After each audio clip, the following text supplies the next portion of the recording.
So first of all, welcome to the Cryonics Institute's 43rd Annual General Meeting.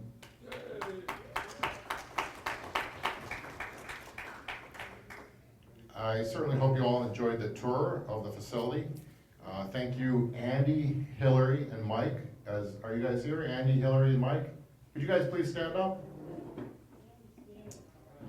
Yeah. Those are the boots on the ground. All the hard work that gets done comes out of these people. We come up with a lot of ideas, but nothing gets done without our arms and hands. So those are the staff members. They do all the heavy lifting, and everyone, please give them a round of applause.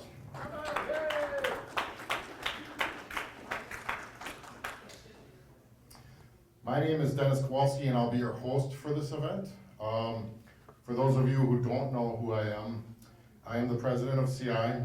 I've been so for the last 10 years or so. I've been director before that, and also a member for the last 20 years. Thank you for giving me the privilege to serve you in that capacity. It's truly been an honor.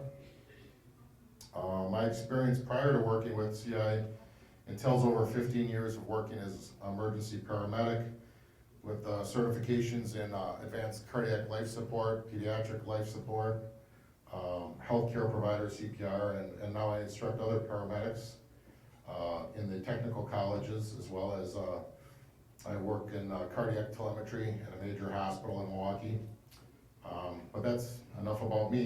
Tonight, we have a bunch of speakers lined up, very interesting topics, all relevant to Cryonics, and to discuss what we're doing here in Cryonics and what's going on at CI, what's new. Please excuse me in advance if I am strict on speaking time, because we've got so many speakers. If we want to get all that important information out and still have time to network and socialize afterwards, we got to kind of stick to the time limit. For those of you who are new to Cryonics, I will be presenting a short 5-minute video that captures the essence of what we are and what we're doing. So, for those of you who've seen it before, please bear with me, but not everyone understands everything we're doing here. So this is just a quick recap.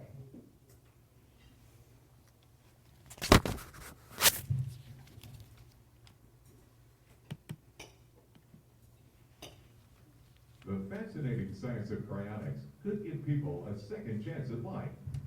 The whole idea started with physics professor Robert Ettinger.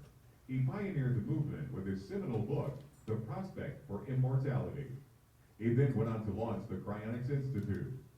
But just what is cryonics, and what does the Cryonics Institute do? Cryonics is a procedure that preserves the human body at low temperatures after death, in the hope it can be revived in the future. The process should begin immediately after a person is declared legally dead. Even though the heart has stopped beating, there's still brain function during this period. So a heart-lung resuscitator is used to stabilize the body and keep the brain supplied with blood and oxygen. The body is cooled in an ice bath to slow down metabolic demand and to protect both DNA and organ structure. Then anticoagulants and protective medications are injected into the body to stop the blood clotting during transit. The body is then packed in ice and transported to a cryonics facility. Once there, a process called vitrification begins, where the blood is replaced with a cryoprotected antifreeze solution. This is done to prevent the cells from freezing and to stop ice crystals from forming around organs at extremely low temperatures. The body is then placed in a computerized vapor cooling chamber and cooled to negative 196 degrees Celsius. Once the body is properly cooled, the patient is transferred to a long-term cryostat storage container. Thousands of people are signed up for cryonics throughout the world, and the numbers are steadily growing. The Cryonics Institute is the world's largest provider of whole-body cryonics. They have performed more whole-body human and pet cryosuspensions than any other organization. The Cryonics Institute is also the most affordable cryonics company, with a whole-body suspension fee of only $28,000. Most people can afford this cost with simple life insurance. Our organization is a member-owned nonprofit with open financial records. Suspension money collected is carefully invested in secure endowment-like securities. The investment dividends earned from these investments fund perpetual storage and cryonics upkeep. This is how CI has operated since 1976. Some people prematurely dismiss cryonics because the technology to revive someone who has been cryogenically frozen does not exist yet. But they miss the point. Cryonics is really an ambulance ride now to a future hospital where that technology may someday exist. What does science say? There are now peer-reviewed scientific papers supporting cryonics, as well as many Ph.D.s who have gone on record to support cryonics. Recent advances in stem cells, nanotechnology, and genetic engineering are proving that what was once considered impossible is becoming routine. Some have suggested that someday, even aging itself may be halted or reversed. People once considered dead only 50 years ago, today are revived with CPR and cardiac defibrillation. Cardiopulmonary resuscitation and organ transplant technology were once shunned by primitive thinkers, but today they are hailed as life-saving advances. If history has taught us anything, no one knows the future, and it is foolish to say what future technology will be impossible. Considering the alternative, which is certain death, cryonics is a rational scientific wager with little to lose and virtually everything to gain. Check out cryonics.org to learn more. Great. Bravo.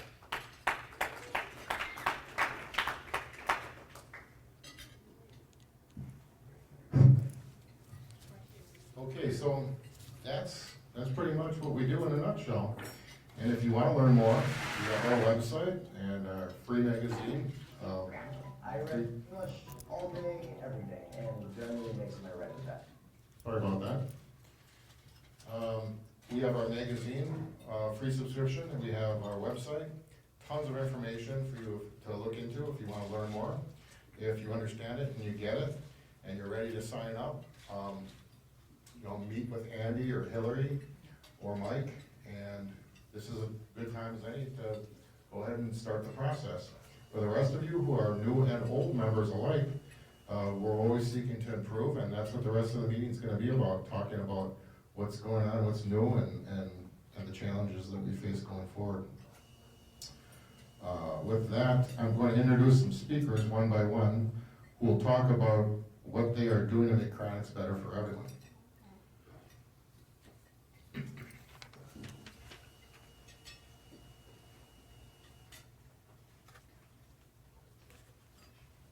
Where's my list of speakers?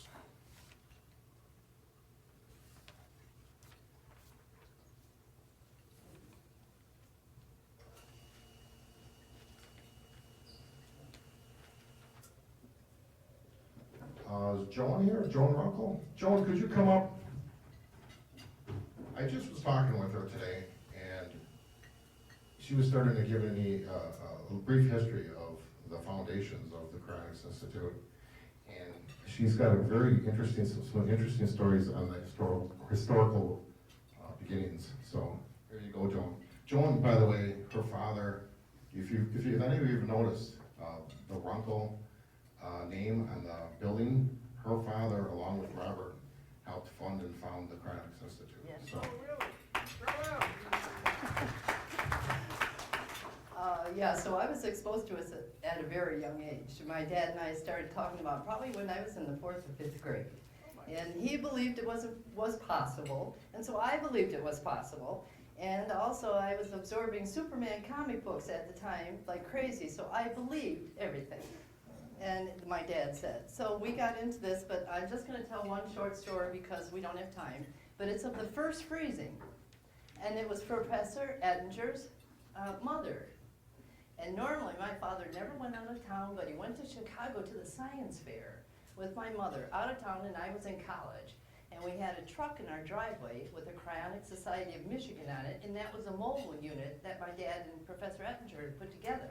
And it had an iron heart, and it had the chemicals, and my dad had built a mobile perfusion unit with a heat exchanger and everything in our garage, and somebody put this in the truck.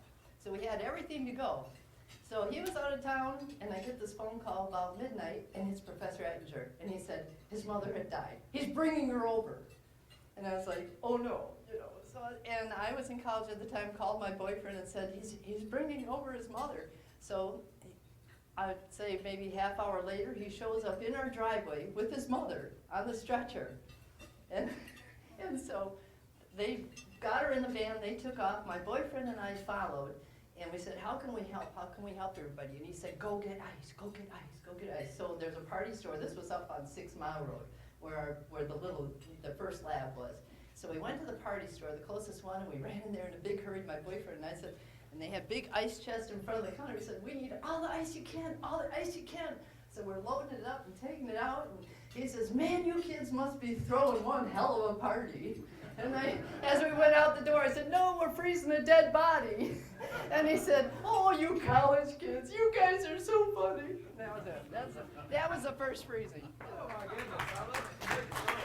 What a wonderful story. I think we should have you back next year to talk about some more of the history. I've got more stories. Sounds great. Okay, our first speaker is going to be Rudi Hoffman. He's the world's leading cryonics insurer. He has written the book on cryonics and cryonics funding from a practical and affordable perspective. He has over 40 years experience in the financial planning, investment, and insurance world. He's one of us. Welcome, Rudi Hoffman.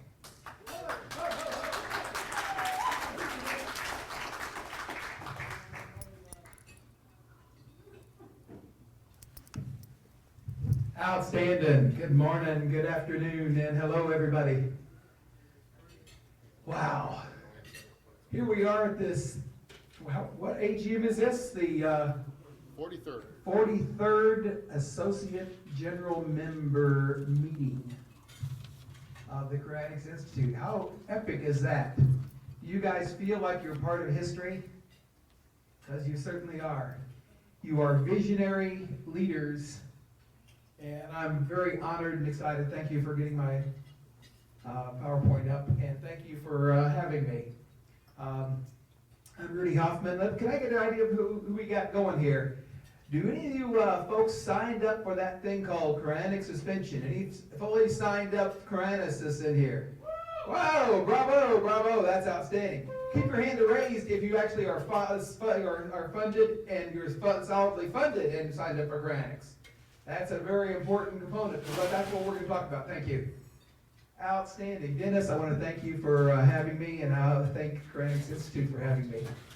Sound quality wise, is this okay? Too loud? Too short? I promise you, I believe in this is something we ought to be proud of. I am proud to say I'm a out of the closet cryonicist. You guys ever know any in the closet cryonicists? Folks who basically were signed up for cryonics, but they acted like it was something they ought to be ashamed of. I think we ought to be loud and proud about this thing. So anyway, we're going to cover a lot of stuff here, and I hope that's going to be highly relevant to each and every one of us. Let's see if this will go forward. If I hit that, does that go forward? It does, okay. Little quick bio about me. Basically, I eat, live, and breathe cryonics and cryonics funding, and have for something like 25 years. In 1994, any of you ever heard of a magazine called Omni Magazine? Remember Omni Magazine? Cool magazine. And they had an article about cryonics. And I thought, well, that's intriguing. And I found out not only is it a real deal, but it's actually affordable through an extra life insurance policy. I've been in the life insurance business, I've been in the life insurance business 41 years. So I've been in the life insurance business about 16 years at that time. I thought, oh my goodness, I can sell myself an extra life insurance policy to fund this cryonics thing. What an intriguing idea. So all of a sudden to find that it was real, and then find that it was affordable, which are two separate components, was really a major paradigm shift. You guys ever have a paradigm shift where something gets, all of a sudden, my goodness, what a different way of looking at the world. Well, that was a different way of looking at the world for me. I signed up, and I'm proud to say that we worked very hard to actually promote not the cryonics industry as a whole. And Dennis and Joe Kowalski and Christine Gaspar, who is here. Hello, say hello, Christine. Were kind enough to participate in the Cryonics Symposium we had a few weeks ago, and they came down to South Florida and did a phenomenal job speaking. This is my 3 dogs. And people go, what in the world is my puppy dogs doing up there? First of all, I got to prove they're cuter than your dogs. And yeah, that includes you, Matthew. Matthew's got his dog here. And basically, here's the other thing. These dogs were there they are, they're the puppies. Here they are now. That is Hermione, Harry Potter, and McGonagall. You know, this is apropos. Was this apropos of anything? Go ahead, it is. These dogs are now 13 years old. Like most of us in this room, these dogs are aging. Now, you're 13 as a human being, you're pretty young. When you're 13 as a dog, you're pretty old. Matthew, how old's your dog? 11, okay. And your process, is that public information of what you're doing? Yeah, okay. Matthew is doing something amazing, and I think we have to take a minute to acknowledge this. Matthew has brought his dog here. He is going to, as of tomorrow, that dog is going to be cryopreserved because the dog is not well. With lymphoma, by the way. Wow, that's moving. Especially having lymphoma. I had lymphoma 3 years ago, and I did not die of it. So, anyway, here's the point. The point being, we are all aging rapidly. There are meetings in which I speak to anti-aging groups, and these anti-aging groups are very positive-minded people, which I appreciate. Very positive, good possibility thinkers, which most of us are. But I think there's a naivete in that room where basically people think, well, anti-aging therapies are going to get here so quick, I probably don't need to do anything about it. I don't need to sign up for Cryonics. And remarkably, there's actually a demographic of people who think that's a reality. I would submit to you that since we don't even have anti-aging treatments for puppies and dogs yet, that are proven, that are affordable, that are necessarily legitimate and real, the anti-aging thing, which we believe and we want to support, but basically, we all need to be signed up for cryopreservation because anti-aging is not getting there as rapidly as we'd like. This is, I think, a fun thing that may be helpful, and I think if you, any Star Trek fans in here? All right, check this out. I think you'll find this funny. If I can make it work, and we have sound? I need a IT console here. This is Sayer Johannsen. Did I pronounce that right? Yes. Who will solve every problem we have in life. He's dead now. He's dead, yeah. He's dead. He's dead, Jackie. No talking. Dead. He's dead. He's dead. Mine is dead. He's dead. He's dead. He's dead, sir. He's dead, Chuck. He's dead, Chuck. He's dead, Chuck. That man's dead back there. She's dead. He's dead. Must be dead. His brain is gone. He's dead. He's dead, Chuck. He's dead, Chuck. Is this a dead man, Doctor? Very dead, Mr. Spock. No, Chuck. He's dead. He's dead. Okay. Guess what? This guy really is dead. I really wanted to sign him up. Okay, does that seem pretty humorous to anybody besides me? And for those of us in this room, think about how ridiculous the idea is that somebody is alive at one moment, and then in another moment, in a binary issue, all of a sudden he's, quote, dead.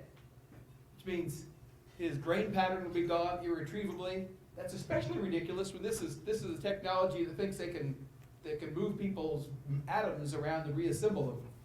So anyway, I thought that was hilarious, and both those of us in this room would understand that is a pretty silly thing. All right, let's get down to some serious practicalities here. I'm fixing to get real and let the string out here. So do you mind if I try not to be so professional that I miss the emotionally moving part of what I want to get covered here? Basically, I want to make sure we all understand the very basic ideas about cryonics funding. And to that, I'm trying not to have this sound like some kind of Rudi Hoffman commercial, which would be really icky. But the reality is there are some components that I actually kind of understand. That's my mission in life to get across to the vast majority of human beings.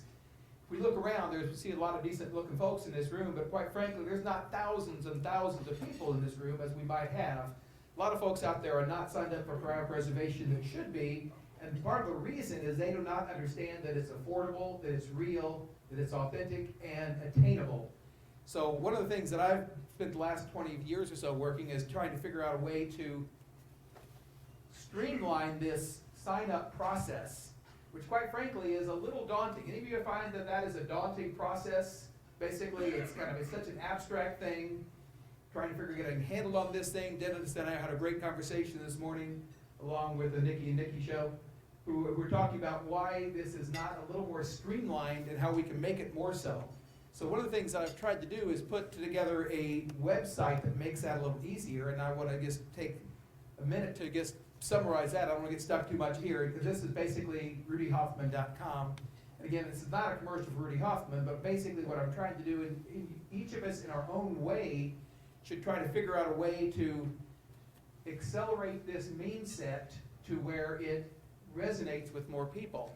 By the way, I've included this because it shows that I happen to be licensed in a few states. To be specific, 48, which means I get to pay a lot of extortion fees to a lot of regulators. But that's all part of the process of being able to help people in multiple states fund their cryopreservation. This is questions about life insurance, which we're going to cover in a minute, and affiliations and links, blah, blah, blah. These are affiliations and videos, and I guess we're reading this when I was working this presentation. This is the FAQs, frequently asked questions. We talk about what happens if the power goes out. I'm going to take something in a minute to ask this question, because this gets asked: does being cryonically preserved prevent an afterlife? People could write books about this. I summarize a little shortly by saying, no. That's a short summary. Anyway, there's a website form that I encourage people to fill out if you have not done cryopreservation. If somebody's interested in cryopreservation, they want a place to start, going to this website and simply filling out this form is a good start. But let's talk about some specific numbers. And the reason that some people find cryonics affordable, other people do not. The reality is this is not affordable for every human being on earth right now. That's sad, but it's true. Even a $28,000 cost at CI is not affordable for a lot of people. If you're in the slums of Mumbai, basically you're not going to be able to afford cryonics for some time. But if you're living in the first world, this is probably an affordable deal. And it turns out that there are two different types of life insurance. There's a thing called term life insurance. And I want you to go out of this room having had a couple of take-home lessons. And I wrote them down to make sure I didn't miss them. One is a thing called term life insurance versus permanent policies and the dangers of term policies for cryonics funding. Two is the advantages of a policy that gets paid up, where you don't have to keep paying the thing forever. And let me talk about that briefly.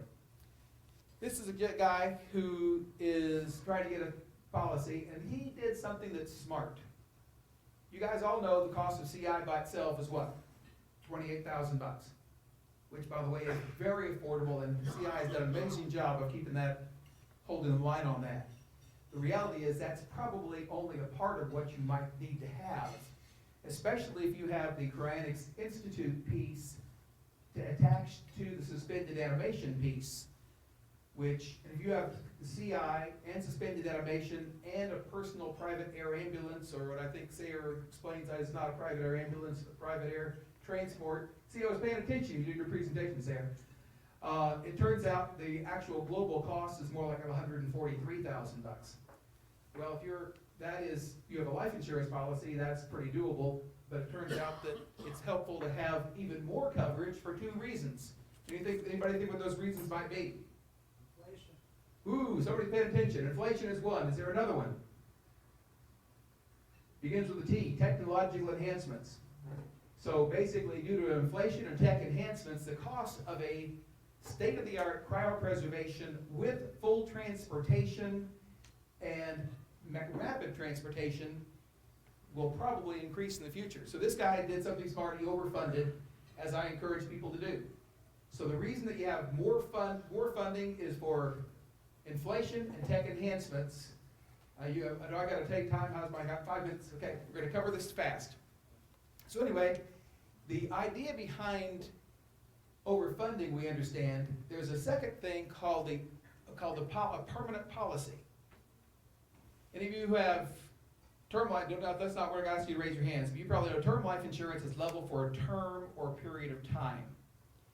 It's not that the insurance company decides that they're not going to cover you after that time. Typically, they simply raise the rate dramatically.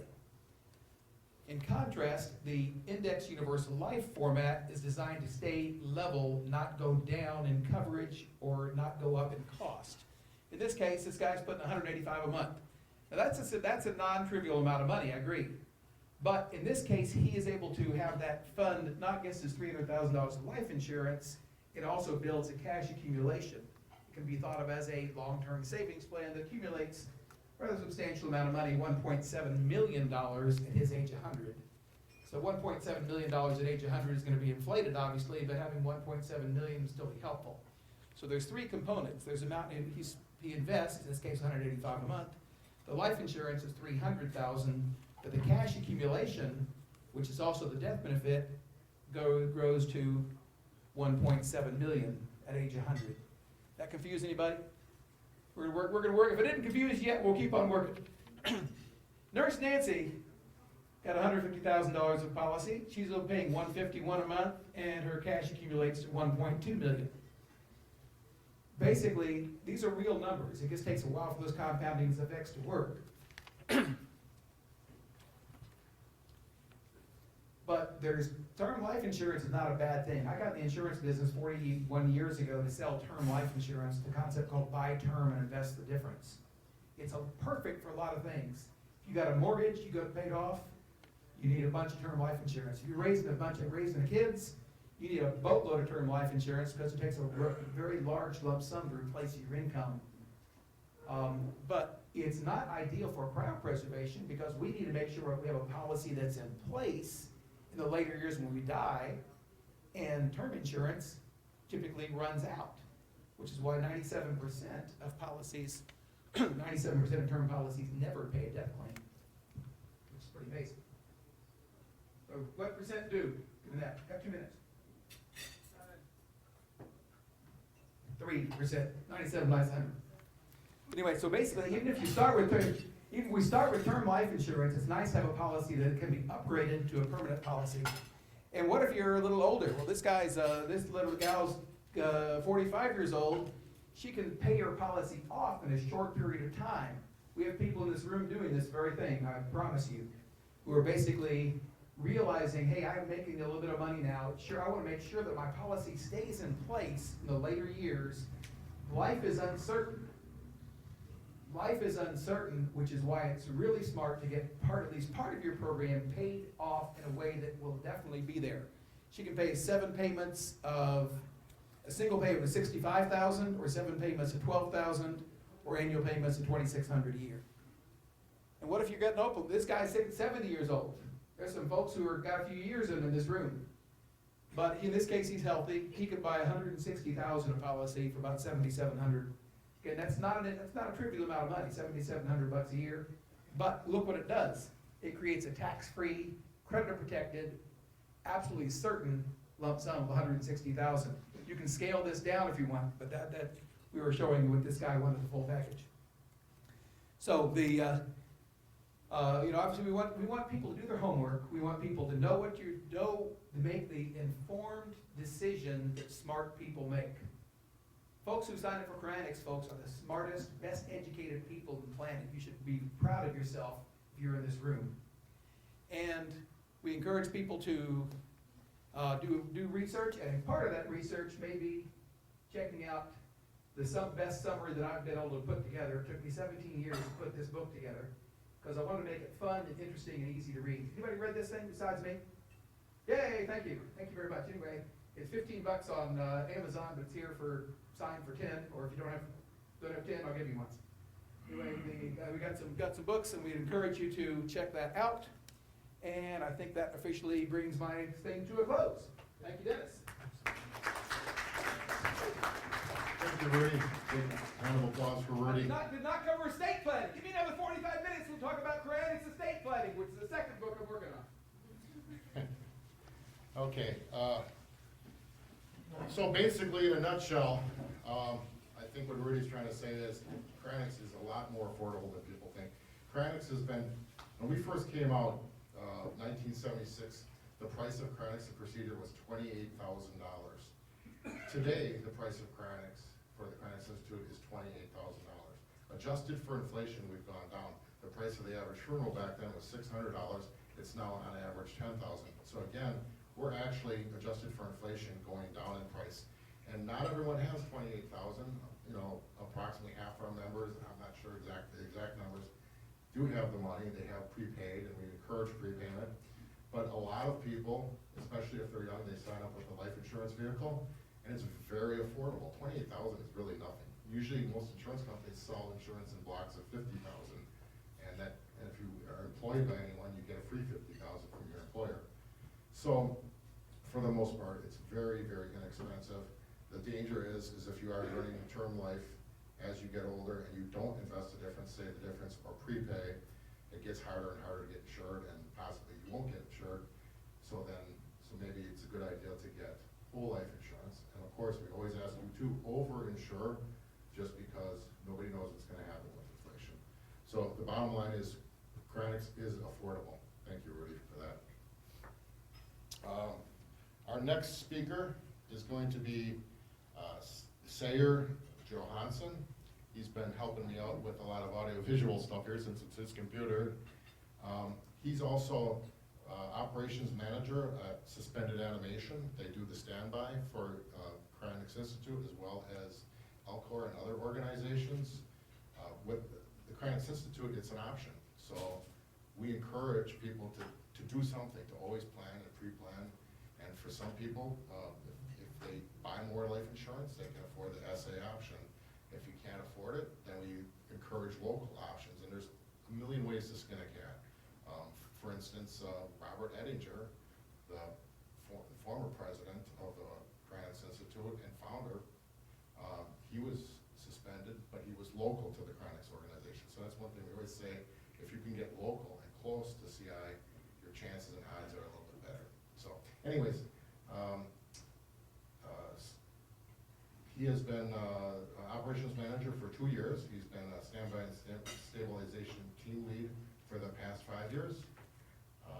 Sayer will be giving an overview of Suspended Animation Incorporated as a company and its resources and the services that they provide. Please welcome Sayer Johannsen.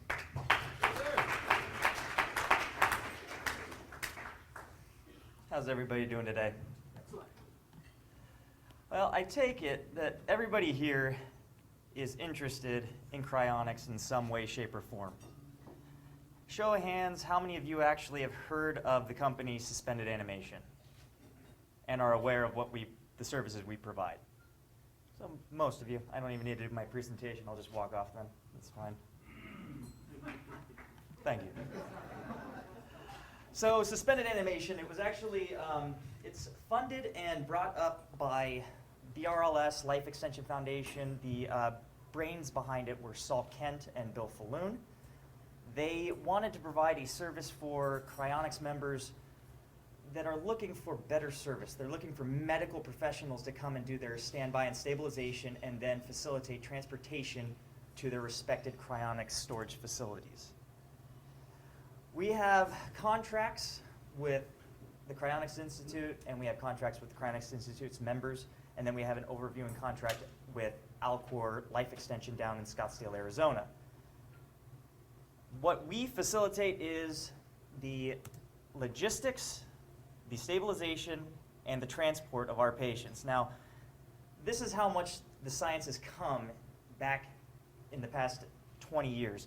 On the left-hand side, this is a frozen kidney. This is done at 21st Century Medicine, which is a sister company to Suspended Animation. It's also funded by BRLS, which is the Biomedical Research and Longevity Society, kind of a mouthful. They are the non-for-profit side of Life Extension Foundation, again, both owned by Bill Falloon and Saul Kent. 21st Century Medicine is the world leader in developing vitrification technology and different cryoprotective solutions that are used in the cryopreservation, and I believe they're the proprietary manufacturer of our MHP2 solution, which SA uses, not to be confused with cryoprotectant. It's an organ preservation solution. But if you look on the left-hand side, that is a frozen kidney that was just frozen in water ice. On the right-hand side is a vitrified kidney using cryopreservation solution brought down to negative 140 degrees C. And as you can see on the right-hand side, that kidney is looking a lot more viable as something that could be potentially stored and reanimated and then utilized later on when needed. So our mission essentially is what I just said. It's logistics. Big step of that is logistics. Our whole mission is people don't seem to understand all of the thought that goes through what we have to do to facilitate a successful stabilization and transport. There's a lot of bureaucracy behind it. There's a lot of planning behind it. I can't stress enough to, especially the CI members, to provide SA. I know you have our contact information with any sort of upcoming surgeries, any sort of ailments that you have. If your medical history has changed, you can contact CI directly, and they are great about forwarding the information on to us. So the logistics, big part in the beginning, middle, and end. Then the recovery. We have to figure out when we're going to deploy to the patient's bedside, because optimally we get to the patient prior to their deanimation so that we can get our whole team available, get all our equipment set up, and get ready to perform the third part, the stabilization. The stabilization is what occurs post-pronouncement if you are in a hospital, skilled nursing facility, in-home hospice. Once you have been pronounced legally on paper deceased or deanimated in our situation, we legally have the right to your human remains for our processing of doing a stabilization and a transport, full body washout and transport to your respected cryonics facility, whether it be Alcor or CI. So stabilization for transport requires hypothermia. Hypothermia is the huge buzzword right now. In the past 10, 15 years, it's starting to be used a lot more for surgeries, open heart bypass. They bring the patient's temperature down about 10 degrees C, because if your body's in a hypothermic state, your metabolism functions a lot slower. It's better for when you're under the stress of being anesthetized and then having the procedure performed, and then it speeds up recovery post. So our whole premise is that we provide medical personnel. We have a very expensive contract with a national provider of surgeons, perfusionists, nurses, EMTs, all of whom have current licenses. They're all board certified. Our surgeons, our perfusionists can go roughly anywhere in the continental United States and perform their services in a hospital. But we're bringing that to your bedside at a substantial decrease of cost. So all these contractors, they're practicing, contracted, trained, and they're trained by us specifically for the procedures that we perform. Our procedures are not too far different from what they actually practice in a surgical suite. The only difference is we're practicing them in our mobile operating vehicle or potentially in OR at a funeral home. Not exactly the best of surroundings and circumstances, but again, that's what we have to do to overcome. So we have 3 thoracic surgeons already trained with perfusion.com. That's the provider.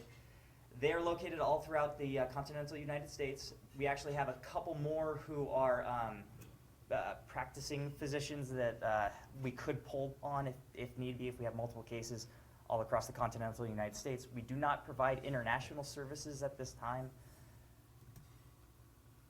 We have 5 cardiac perfusionists, and that actually is up to, as of the last training we just did, we had 2 more perfusionists trained up. Again, these trainings are our responsibility to conduct. However, these are practicing perfusionists and surgeons.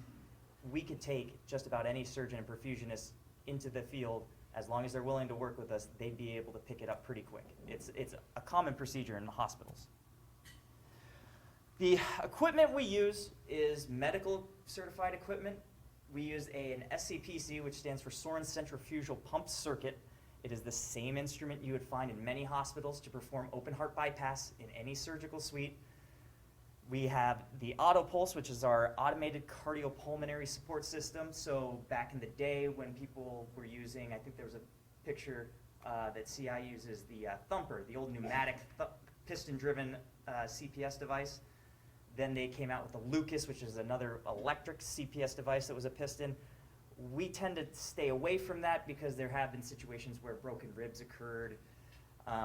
So we use the AutoPulse, which actually uses some life bands that go across the patient, and it's almost like a big bear hug on your chest.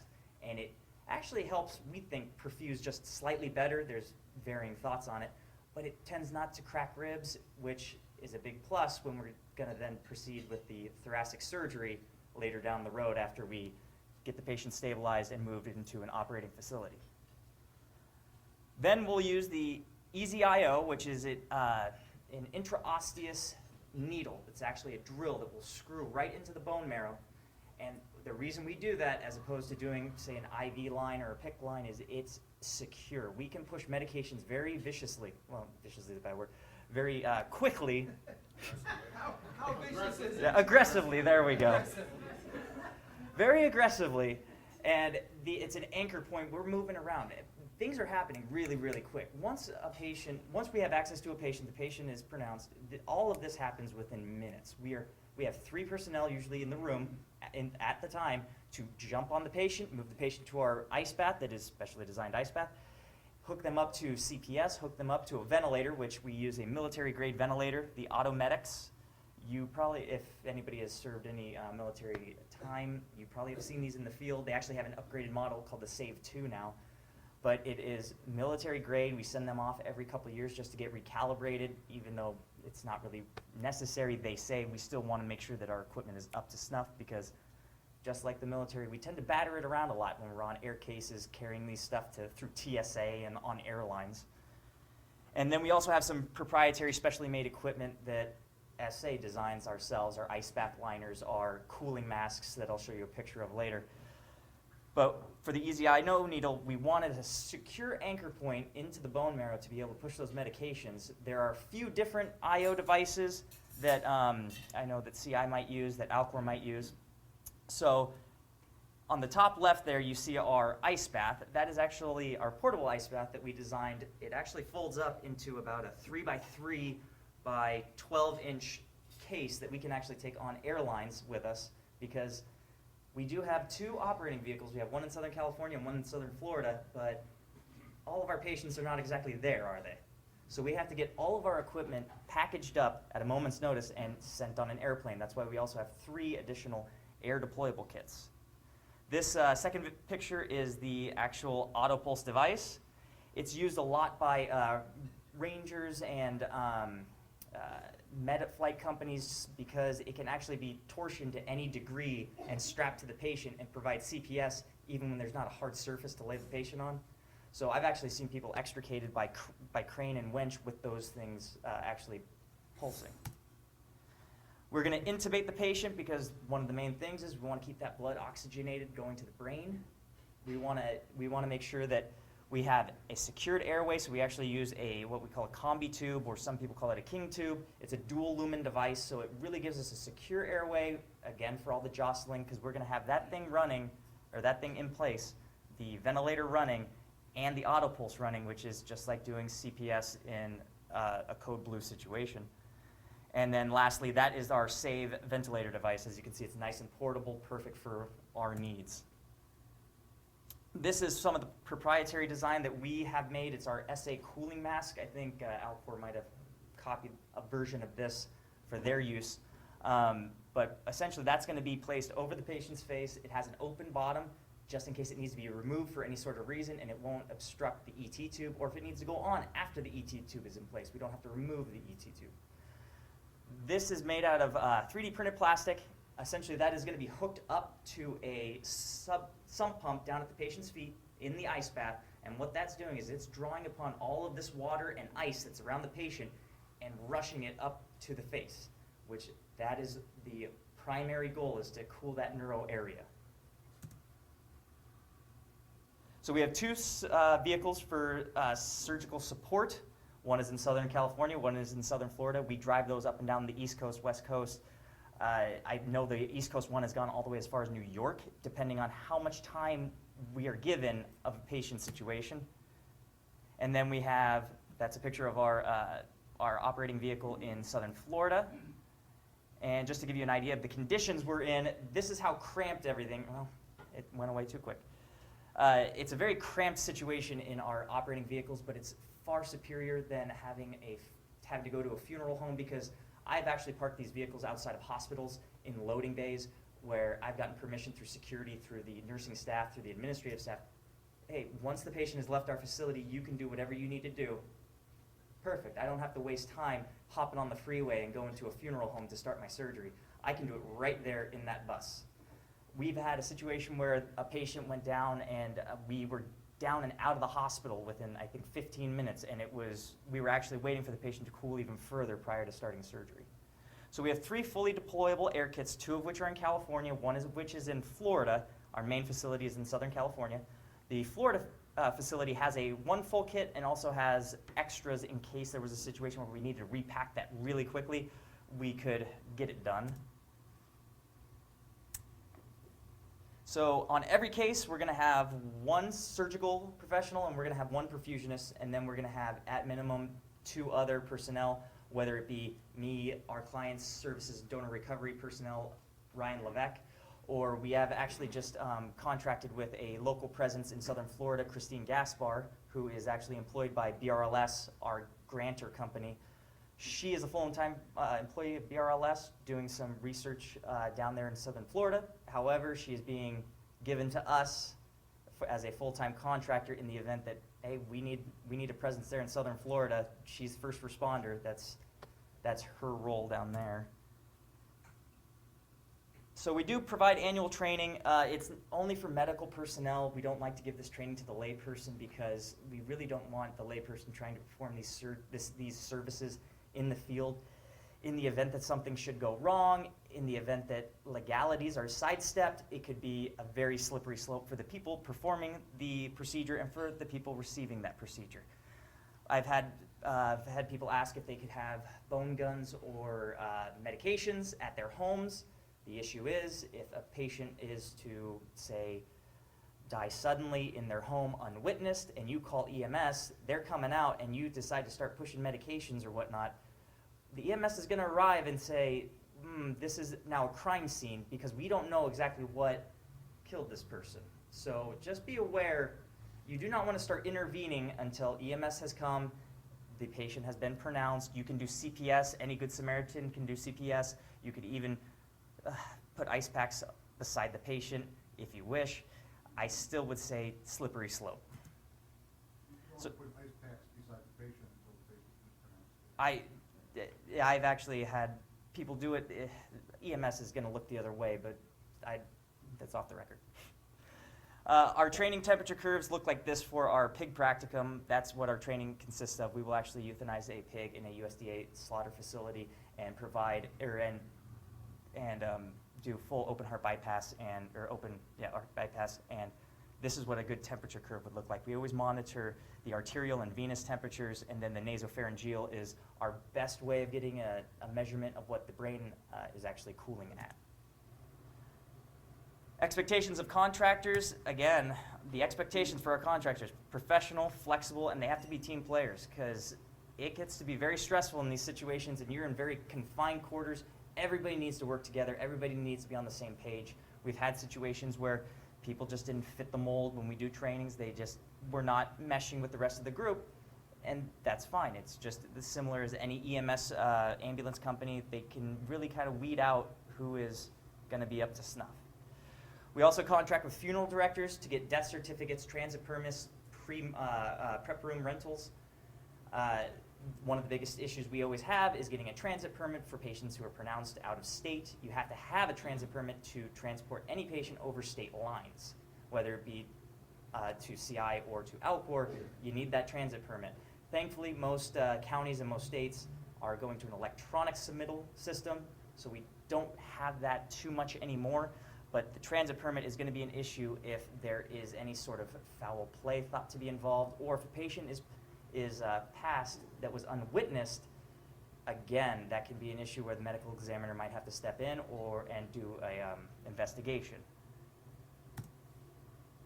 Privacy and confidentiality. Any information that you give CI is actually given to SA, and we have it uploaded into our HIPAA encrypted cloud service for all of our patients so that we can access that anywhere in the world. It's all encrypted, and the more information we have on you, the better. If you have an updated information on your medical background, on if you have a new ailment, if you have anything, if you send that to CI, they're going to forward it on to us, and we're going to keep it on file. And when we think that there might be a situation that's going to occur, we're going to be printing out all those documents, keep it in a folder, and heading on out to wherever you are.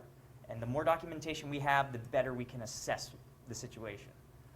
Deployments and standbys, that's the name of the game. We have to get that information and decide when we're going to do a deployment, and then how long the standby is going to last. Typical deployments last about 3 days. We deploy, again, perfusion surgeonists and two medical personnel. If we see that the standby is going to be going longer than those 3 days, we will never abandon a patient. We will stay there as long as we think the situation is critical. I will even bring in 2 additional medical personnel to start doing rotations on the patient, 12-hour rotations. It gets to be exhausting. And then we perform the standby, stabilization, and transport. And I can't stress enough that the transport portion of that, it would be immensely helpful if everybody had private air transport funding, because once a patient is pronounced, once we have done our whole procedure, once we've packaged the patient, got them ready for transport, if you're flying commercially, we are handcuffed to the commercial airlines schedule, as well as the fact that we have to get you submitted through cargo, and that takes at minimum 2 hours prior to the flight, plus flight time, plus another hour and a half of unloading time once you get to Detroit. So that extends the wait time even that much further. If you have private air transport, I can load you up into a private chartered plane as if we were taking a trip to another place. We hop on that plane, we can land at a municipal airport as opposed to Detroit, something closer to Clinton Township, and unload there. It cuts that time can cut that time in half. Name of the game is ICE and CPS and ventilation. So that's the first thing we do on our stabilizations. We ventilate, get CPS going to push those meds through, and get ICE on the patient as quickly as possible. Medications are going to be infused through the IO devices that I just talked about. Top left is an EZIO gun. It's actually a needle that screws into your bone marrow. The middle is a FAST, which is a multi-prong needle that will actually go right up here. That's not used too much anymore. It was used by military quite a long time ago. And then the third option, the third is actually our second option now. It's a bone gun. It's a one-use, one-time thing. It just injects right into the bone. The only issue is if you're at the wrong angle, if it glances off, you don't have a second chance to get that thing set. So after we have the patient stabilized, moved into our operating vehicle, we're going to start doing bypass and cooling, essentially open heart bypass with our thoracic surgeon. He's going to cannulate the large vessels. We're going to be pumping in MHP2 organ preservation solution, not cryoprotectant. It's going to go run through the patient's body introducing at about 5 degrees C. Coming out is going to be the patient's blood, because blood holds an immense amount of heat. It's liquid. Water holds heat. So once that's all pumped out into what we call our waste bag, that's what we call open circuit. We're pumping all that blood out. We're actually pushing more MHP2 through. Once we see that the tinge has gotten fairly pinkish and almost clear, we're going to cut that off and do recirculation. Recirculation means we're pumping more MHP2 into the body, pulling out MHP2, and then recirculating it through our heat exchanger and taking you down, down, down, down, down, down, down, down, down.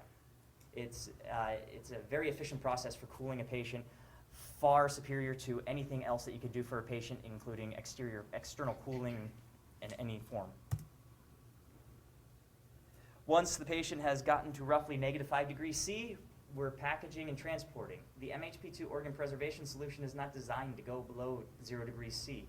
We're trying to get you right at that comfort zone of -5 to 0 because that gives us our optimal transportation temperature, and we can get you packaged up, sent over to CI, to Alcor, wherever you're going to be going. Once there, they will then recannulate, and already the hard work's done. We've got you tied off. Hard work's done. It's just hook you up to the cryoprotectant circuit and wash out that MHP2 solution. There's very little blood at this point. Wash out that MHP2 solution, push in cryoprotectant. Once the cryoprotectant is done, that's where CI and takes over. Great. Thank you. Sorry about being such a time Nazi, but we got a lot of stuff to try to fit in here. Very professional, Senator. Thank you very much. I And know- the good news is this guy is affordable through the magic of leveraging life insurance, so you can get this quality presentation. Okay, so I love what you're doing. I'm very fascinated by all the high-tech medical things, and they're bringing in conventional medicine, and we're kind of wedding it with cryonics. It's excellent stuff. But I really want to emphasize, and I think we have to draw a line between cryonics as plain doctor or trying to do anything medically that's outside of their scope of practice, and feeling like there's a deer in the headlights and I can do nothing. It's very common practice that the American Heart Association has realized that the best doctors, the best equipment, and 7 hours away is not gonna do you any good whatsoever if your neighbor is like, let's say, a plumber, and he saw CPR on television, and he acts and he reacts. If you go down in cardiac arrest now, and you need help, you need action now. You don't need someone practicing open heart surgery, sticking you with needles, or doing anything that they're not supposed to be doing. But you can do good Samaritan laws, protect people for doing CPR. Cryonics is really not a lot different. If just the fact of calling 911 right away, just the fact that you're doing CPR, just the fact that you're maybe having someone get ice ready, but not putting it on the patient, all of these things means you can do something. You don't have to wait for a thoracic surgeon. If I had more resources, I would definitely sign up with suspended animation, and a lot of our members have, and I believe it's a good thing. But if you don't have those resources, don't feel like a deer in the headlights, like you can't do anything. There's a lot you can do. We've got a lot of information on the website. There is a lot of layperson stuff you can do, and some of the best suspensions have been done with lay people, just pre-planning and putting actions into force.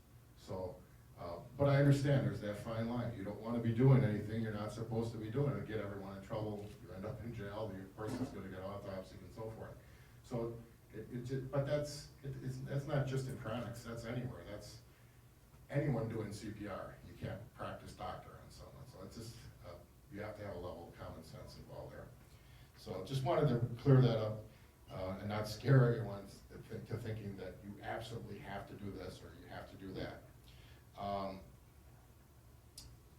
The next speaker coming up is going to be Joe Kowalsky. He's also a director of the Cryonics Institute. He began his involvement with the Cryonics and Cryonics Institute over 40 years ago when he was just 13 years old. He has been a volunteer director for CI for over 25 years. He's spoken on Cryonics topics in the media and for business and other leaders around the world. A few years ago, he founded and heads the Cryo Prize, a volunteer project to make organ transplants safer, less costly, and more valuable. He's a lawyer by training, and in his day job, he worked for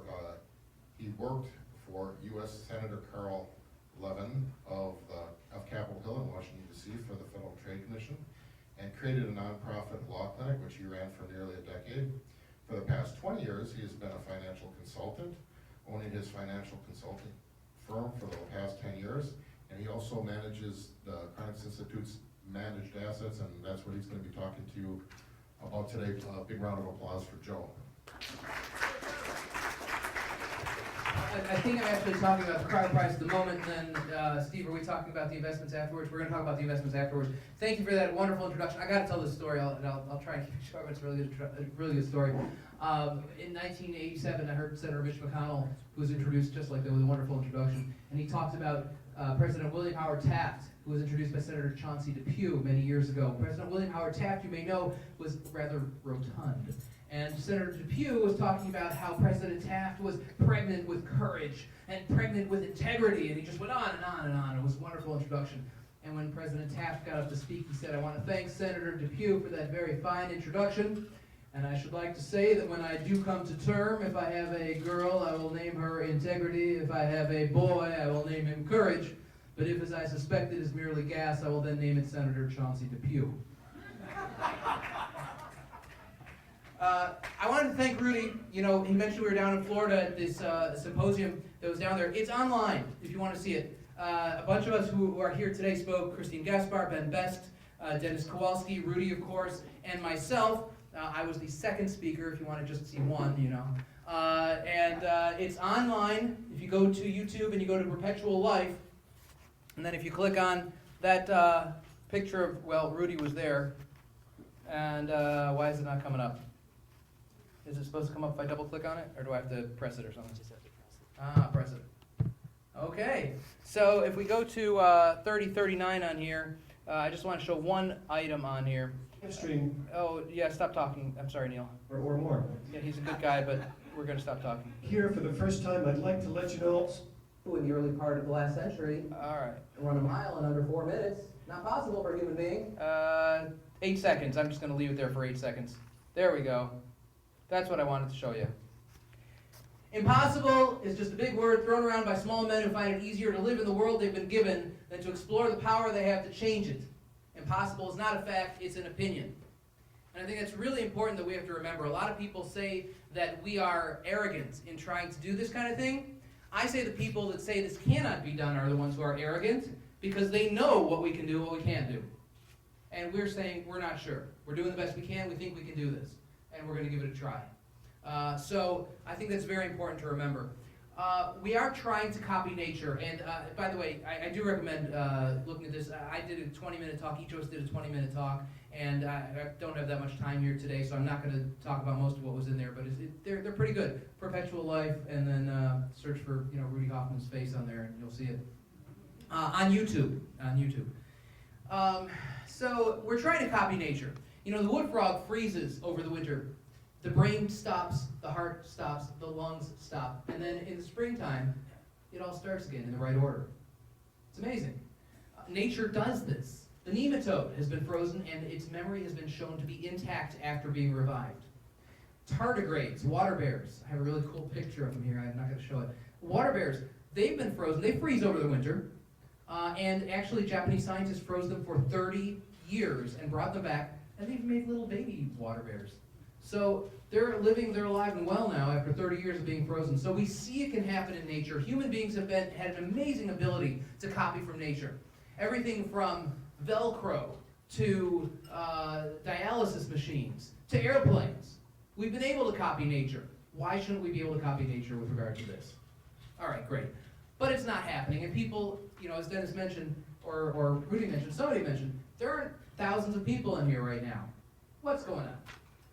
We're still trying to squeeze a square peg into a round hole. We're trying to get people to do things they just don't feel like doing. When I was younger, I was just telling someone this today. I remember people saying to me, that's crazy, that's nuts. You can't do this. Today, most people I speak with say, this makes sense. Yeah, this will work, but it's not for me. So what do? I say we give them something that they want. People are interested in organ transplant. People think it's a great idea. Everybody, not virtually, everybody that I've spoken with knows somebody who's had transplant, or who needs a transplant, or knows somebody who knows someone who has. Everyone that I've spoken with, and I've been speaking on this for years. If we can find ways to vitrify organs, and the demonstration that was just put up there about the vitrified kidney, there's some question as to whether or not it's viable to be used, whether it's repeatable. We don't believe it's actually repeatable yet, but it certainly is a huge step. But if we can vitrify organs, this is something that people want. This is something that people are going to do. And I'm just going to show you this video, which is 2 minutes long, and then I will shut up and get out of here. It's quiet.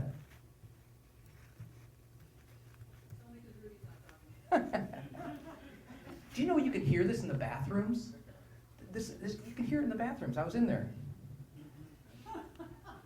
Should we go to the bathroom and listen? I just donated $10 toward the prize to help organ transplants safer, less costly, and more available to those in need. My name is Sharita. Join me. Click on the link below to read more about the prize and to donate $10. And be sure to share this video with your friends and family. Thank you, Sharita. Yeah, that's a good looking guy. Organ transplants have been done successfully for only a handful of decades, yet we practically take them for granted. But they are difficult, expensive, and time sensitive. And though they've only been done successfully for a relatively short period of time, in many ways, the process is the same as it was when most people had rotary dial telephones. If a kidney is not transplanted within 36 hours, it dies. If a liver is not transplanted within 12 to 16 hours, it dies. Typically, lungs need to be transplanted in under 8 hours, and a heart within 6. That's a very short window of time. If a heart becomes available in Los Angeles at midnight, and the recipient is asleep in Nevada, imagine those 6 hours. The difficulty of quickly assembling the necessary team of experts, the transportation costs. The people involved in and they do miraculous work. But if that window could be expanded, there would be more time to prepare the team and the patient. Transportation costs would be reduced dramatically. Safety could be enhanced, and more lives would be saved. One way to extend this time is to develop a reliable way to temporarily freeze an organ, as we now do with sperm, eggs, and embryos. And when ready, to revive the organ and implant it into the patient. The Organ Cryopreservation Prize, the Cryo Prize, was established to help make this happen. Initially planned to be $50,000, the prize will be given to the first person or group that successfully freezes and restores one of several mammalian organs to full function. Details are on the website below. The prize is administered by a federally recognized 501c3 nonprofit organization. Donations are tax deductible to the extent allowed by law. You can mail in a check, you can donate online. The bigger the prize, the more likely that this procedure will soon become a reality. With your help, the prize could grow far beyond our initial goal of $50,000. So share this with a friend and join us. Join us. Donate $10. For the cost of 2 large specialty cups of coffee, You can be a part of this adventure adventure. and possibly change the world. That's really good.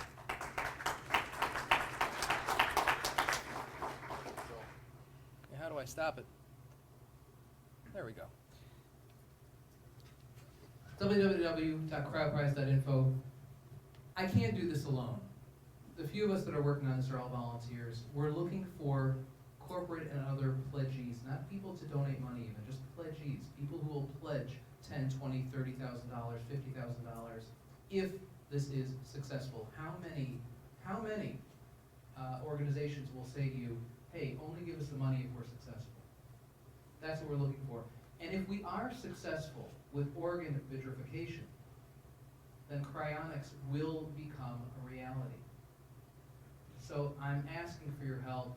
I can't do this alone. I need your help with this. I ask you to take a look at the website, pass it along, talk to me about it. If you can think about any corporate sponsors, talk to me anytime. I'm free between 2 and 5 a.m. pretty much every day. And take a look at those talks that we gave at the event that Rudi had also. If you have any questions about that, please let me know. Thank you. Thank you very much. Thank you, Joe. Dennis, are we gonna have a Q&A session later with everybody or not? Well, we're gonna see how much time we have, and, yeah, I mean, my favorite part of this whole meeting is really breaking out and getting together and socializing and talking and asking all one-on-one questions. So, yeah, that's important. And, if we have time, we'll do a Q&A, a formal Q&A. We could start one. It might be easier for us just to, break apart in groups and just start talking. And you ask, everyone has different questions that maybe are more specific. Your specific question to that specific person, so we'll see, time allowing. So our next speaker coming up is,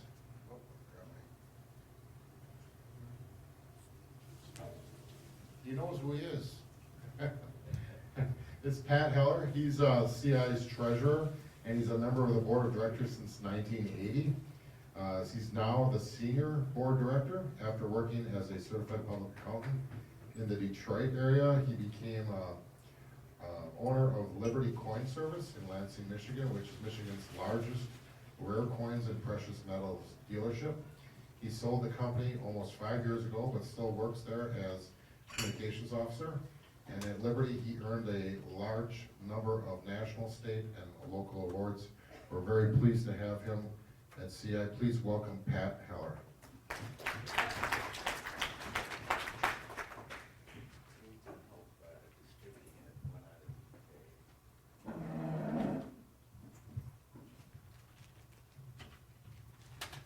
Thank you. We have being passed around 3 documents. One is the December 31st, 2018 financial statements. That's the annual fiscal year.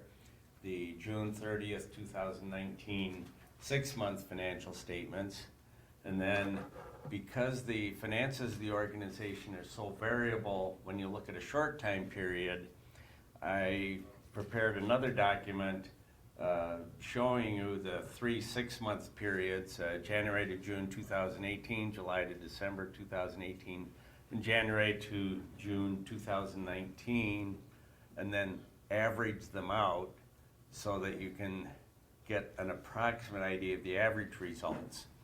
The 2 areas that can have an extreme fluctuation are Cryonics revenues, which are dependent on patients as they come in, which is not a straight line. As an example, in the first 6 months of 2018, the Cryonics revenues were $326,000.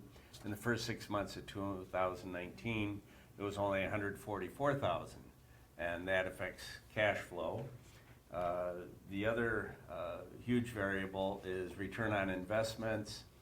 The December 31st, 2018 financial statements were prepared about a week after a horrible downturn in the market, and so the results for 2018 on the return on investments stinks.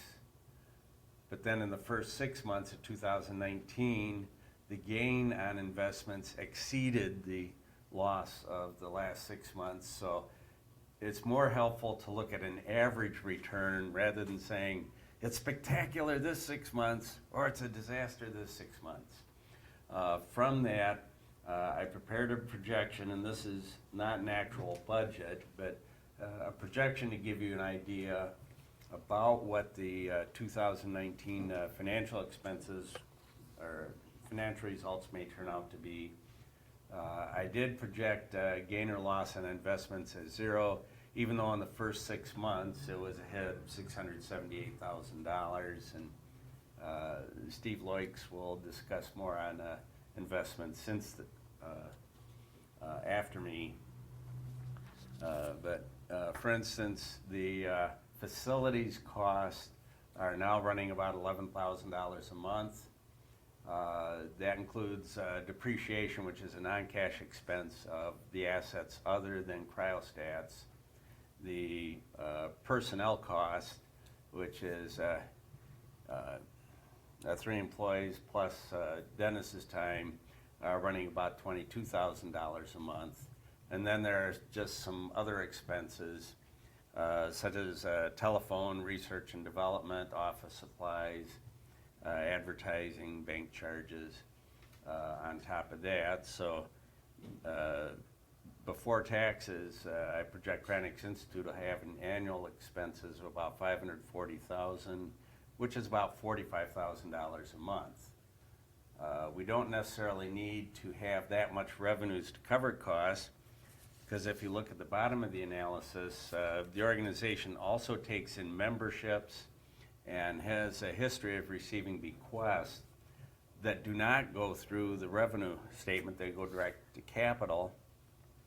And the average over the last 18 months of just those 2 is about $250,000 a year.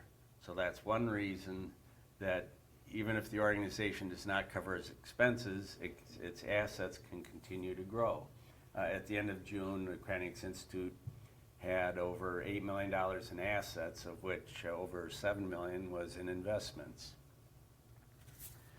We do keep contract prepayments accounted for separately on the financial statements. That's the middle column. Most of those investments are in CDs, which may have a lower return than investments, but the preservation of capital is more important there. The CDs are also laddered so that typically any 1 to 2 months we have some becoming mature in case we have a surge in people asking that their refundable contract prepayments be refunded. We keep more than 100% of the assets in these accounts, or more than 100% of the amount that could potentially be returned if every single contract prepayment was asked to be returned.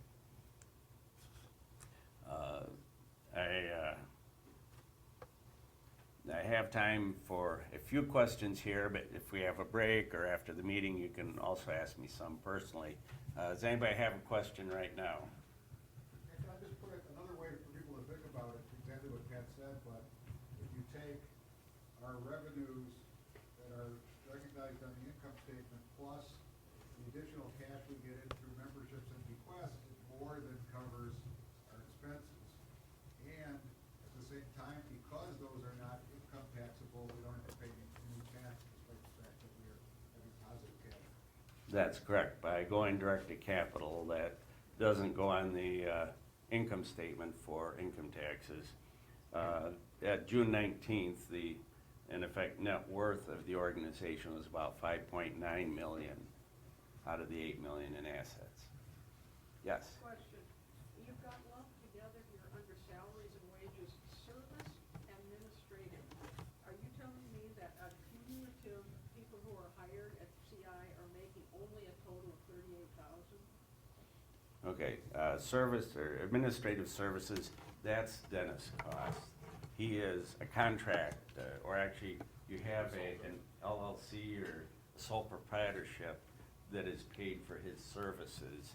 Which one of these numbers represents all the wages earned by the employees at CI? That's what I'm trying to get Yeah, at. salaries and wages is for Andy and Mike and Hillary. Where is that? The line right above it.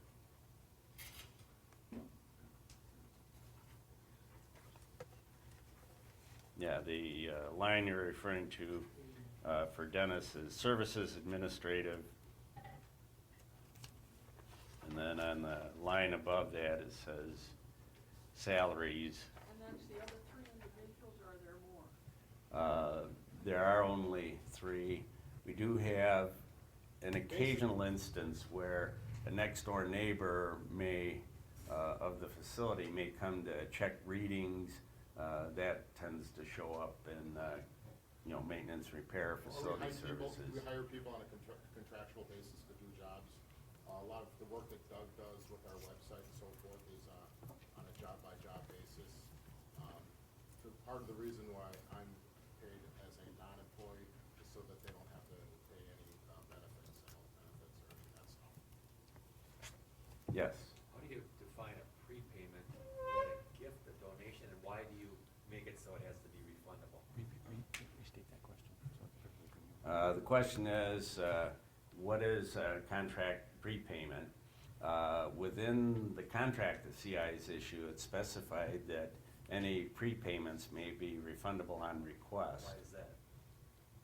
It was a legal reason. Originally, there's an argument that can be made that if it's not refundable, that in effect we're selling a kind of security. Sounds peculiar, but there's some basis for it. In our view, legally, on pretty much everything, it's been, we are very conservative. We don't want to do anything that creates risks in that area, and so we've maintained that policy. What do you officially call it, a donation or a? No, a prepayment where somebody's It's a paying for their liability. contract, that's not a donation, that's a refundable prepayment. If somebody wants to make a donation or a bequest that is a no strings attached, this is money for CI that has nothing to do with my contract funding. Right, for those that were not able to hear all that, there are some technical points in the law where if the contract prepayments were not refundable, that could constitute the selling of a security or may have other legal problems, whereas if it's refundable on demand, that indicates it's a liability and it's not something that you may have to record as revenues and pay income taxes on at the time. Does anybody else have a question? Is the second building, those costs rounded to these numbers? As time has gone on, the costs of the second building are built into that. I suspect it's gonna take until 2020 before we get a full idea of what the costs of the second facility are in terms of, for instance, utilities. The property taxes, the insurance coverage, the depreciation are already set, and they'll be relatively steady. But as it becomes used more, the utility costs would go up. For instance, I suspect in the winter the temperature is kept there lower than it might be kept if it were accessed every day. Was it bought for cash? It was purchased for cash. Other than a small amount for payroll taxes and the contract prepayments, CI doesn't carry any liabilities. Yeah, I had no debt. Correct, no debt. Any other questions? No, thank you very much. If you do have other questions, you can come to me afterwards. Thank you very much, Pat. Our next speaker is Steve Loix. He's got over 20 years on the board.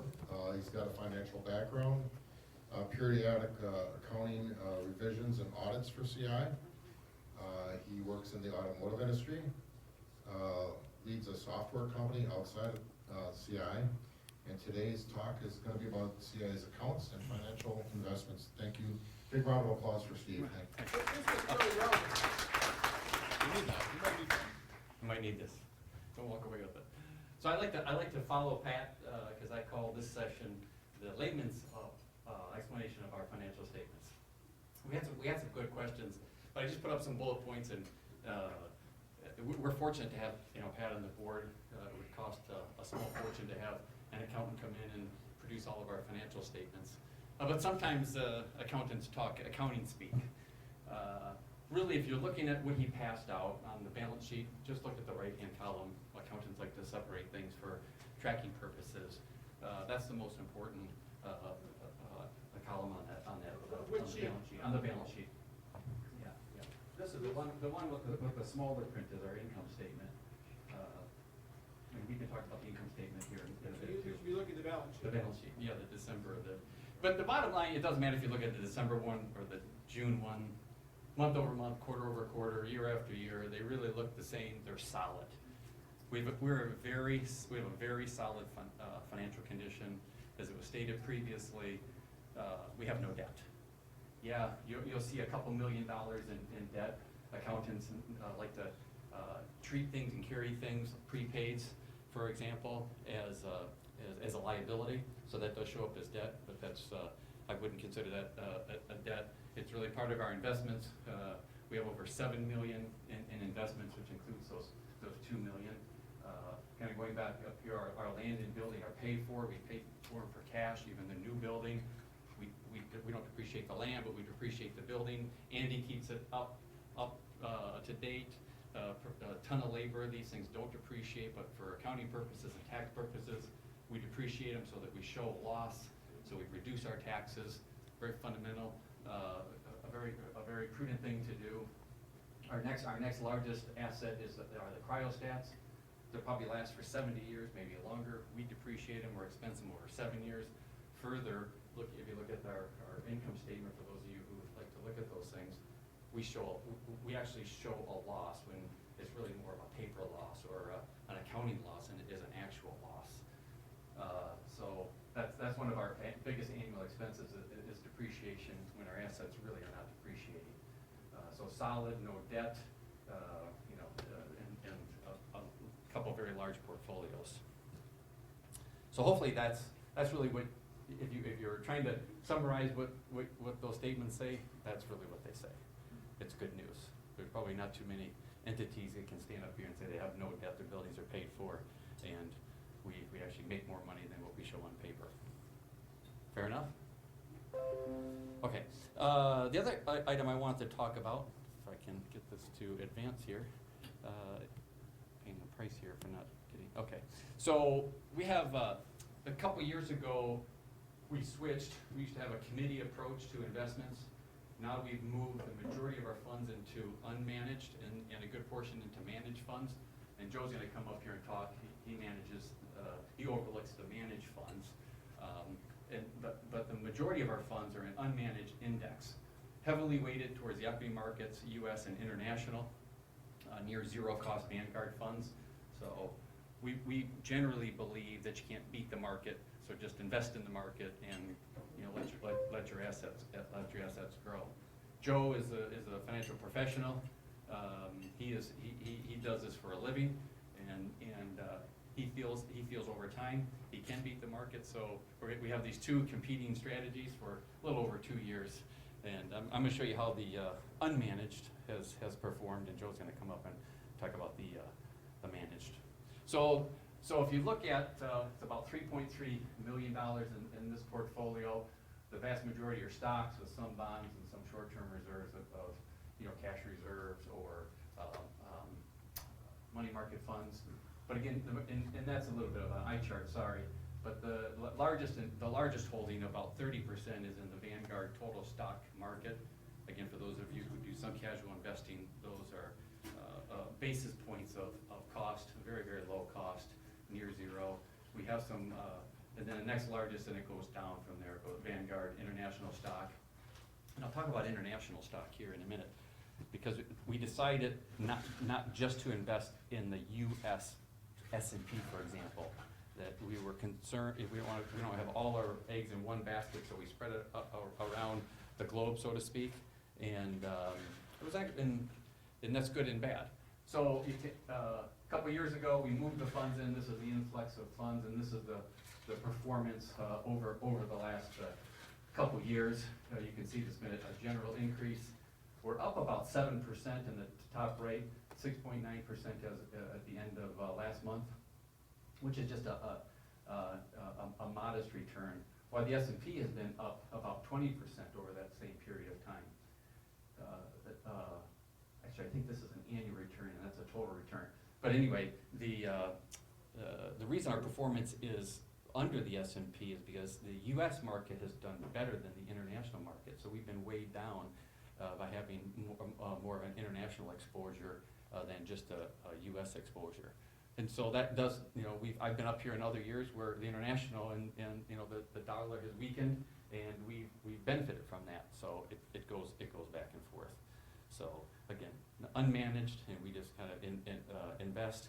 The nice thing too, these are tax savvy funds. They typically don't churn, which means there's not a lot of selling in these funds. So you don't realize capital gains until you actually need the money. So we're pushing off the tax consequences as long as possible. Here's a performance over a year. So a year ago, we talked. The market we were doing well. We were doing about as well as the S&P, and then all hell broke loose.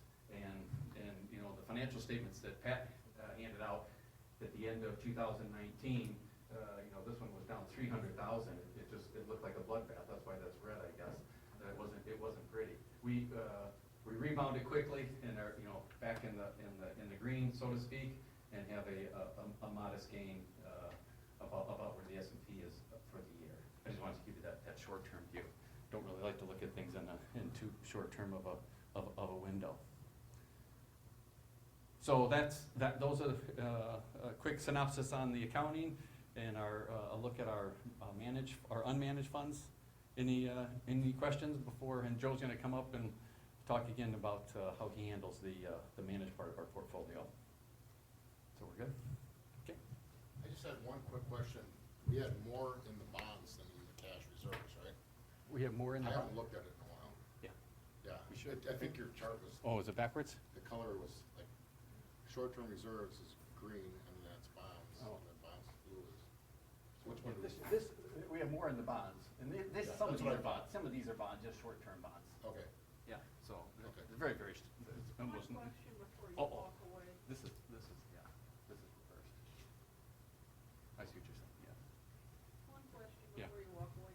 The point of all of this investing and all of this fund, this capital preservation and evolution is maintenance of the CI facility. There's absolutely positively no money being put aside for afterwards, i.e. reanimation. Okay. Do you want to address that, Dave? Well, Or- I mean- You want the microphone? I mean, all those funds are not needed for maintenance of CI facilities, so and they're growing, and so the answer is, that is money that can be available in the future for revival. We just changed our mission, Yeah. that's all. So the question was, are these funds, invested to maintain and sustain CI's current operations, or are they for, future reanimation? Right. I'd say both. The idea was that the investments would generate enough income, enough cash flow to cover the expenses of CI, and then some. And then some would be to help reanimate and bring people back. Not to mention, don't forget the principal. I mean, you're just talking about the road covering the cost of CI. It's still the principal as well. So instead of taking the 7 million and breaking it up into 2 boxes and saying, this is for reanimation, this is for operations, we just have it in one box and we're gonna use it here, and then later on, we're gonna use it there.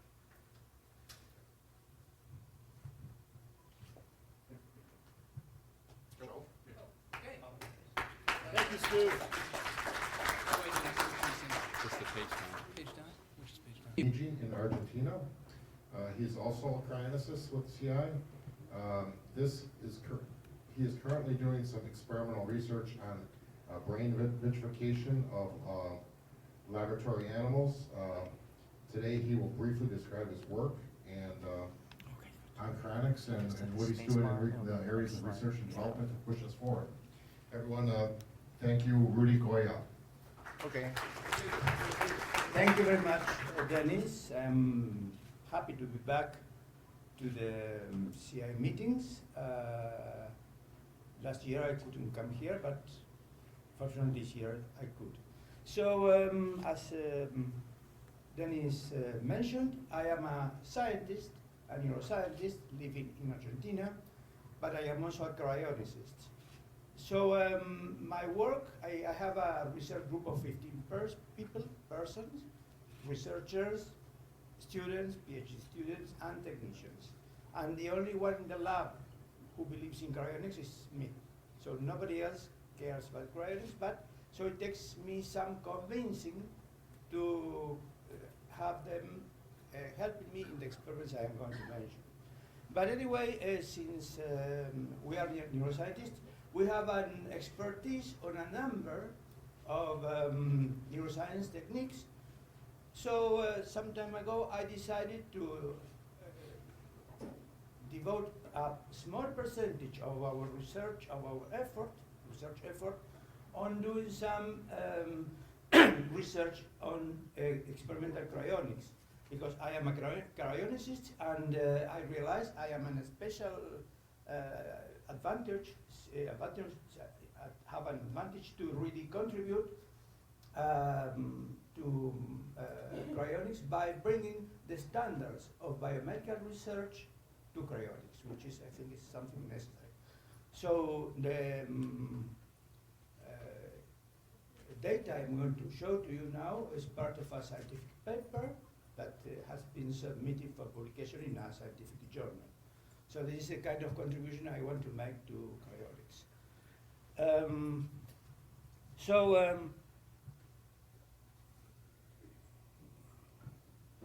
Okay. So vitrification can be done in the brain of animals and humans, but the necessary technology for reanimation is not yet available. It lies in the future. But as Joe mentioned, there are animal species in nature that freeze naturally and revive when springtime comes. So this is quite definitely a feasible possibility that also is done on a routine basis and different in embryos, in cells, etc. So that is not problem. The question is not if an animal, a mammal can be, or a human, can be cryopreserved and reanimated, but the question is when the technology will be right enough to do that. So I think it's a good time to begin to do this kind of research in the lab, and I'm trying to help achieving that. So at present what we can do is just undertake basic studies, like as we are doing, aimed at determining the impact of current vitrification procedures on brain structure of laboratory animals after thawing. In Argentina, we have a small cryonics self-help group, and in September last year, 2018, we faced an emergency. One of our members, a 78-year-old retired teacher, was admitted to a cardiovascular medical center with very serious issues of cardiovascular problems, and a few days later, she died. So this is her. Her name was Beatriz Lidia Piglione, and of course she expressed her will to be cryopreserved, but in truth we were not really prepared to undertake a human brain cryopreservation, let alone a full body cryopreservation. But we just had no choice and had to act. So we requested advice from different cryonicists around the world, and came up with a protocol to just perform the cryopreservation of that brain. So shortly after the patient died, he was transported to a funeral home where he was perfused with the head with a cryopreservation solution that we prepared, and her brain was removed by two surgeons and immersed in a cryopreservation solution immediately. This is how the brain looked at that time. Then that cryopreservation solution was frozen at -80 degrees Celsius and stored in our laboratory for a few weeks until we were able to ship the brain here to Los Angeles, to the States, where now is stored very low temperatures, waiting for a final transportation to a cryonics organization, most likely ALCO. So at that time we wondered whether that kind of non-standard procedure we did with our patient was good enough, or whether it allowed a reasonable preservation of the structure of the brain. And since we had the advantage, of being able to do experimental research in laboratory animals, in rats in our case, we decided to set up an experimental design in laboratory animals to compare different perfusion procedures. So here is I hope you can see them, the experimental design that we used. Well, this is a technical talk, of course, but I will try to keep it understandable. We used three groups of brains. Brain tissue vitrified, in animals vitrified, following the CI vitrification procedure. We are familiar with this procedure, thanks in part to Andy, who really helped us with setting up the procedure, with advice and some of the CI solutions. Then a second group, which we call the experimental group, that was brain tissue, rat brain tissue, cryopreserved using the protocol that we used. Basically, we used a solution, a cryopreservation solution composed of 9.3% DMSO, dimethyl sulfoxide, which is a cryopreservation agent, plus 9.3% glycerol in a saline solution. So this is what our resources there were limited at the time. This is the best solution that we could prepare at the time.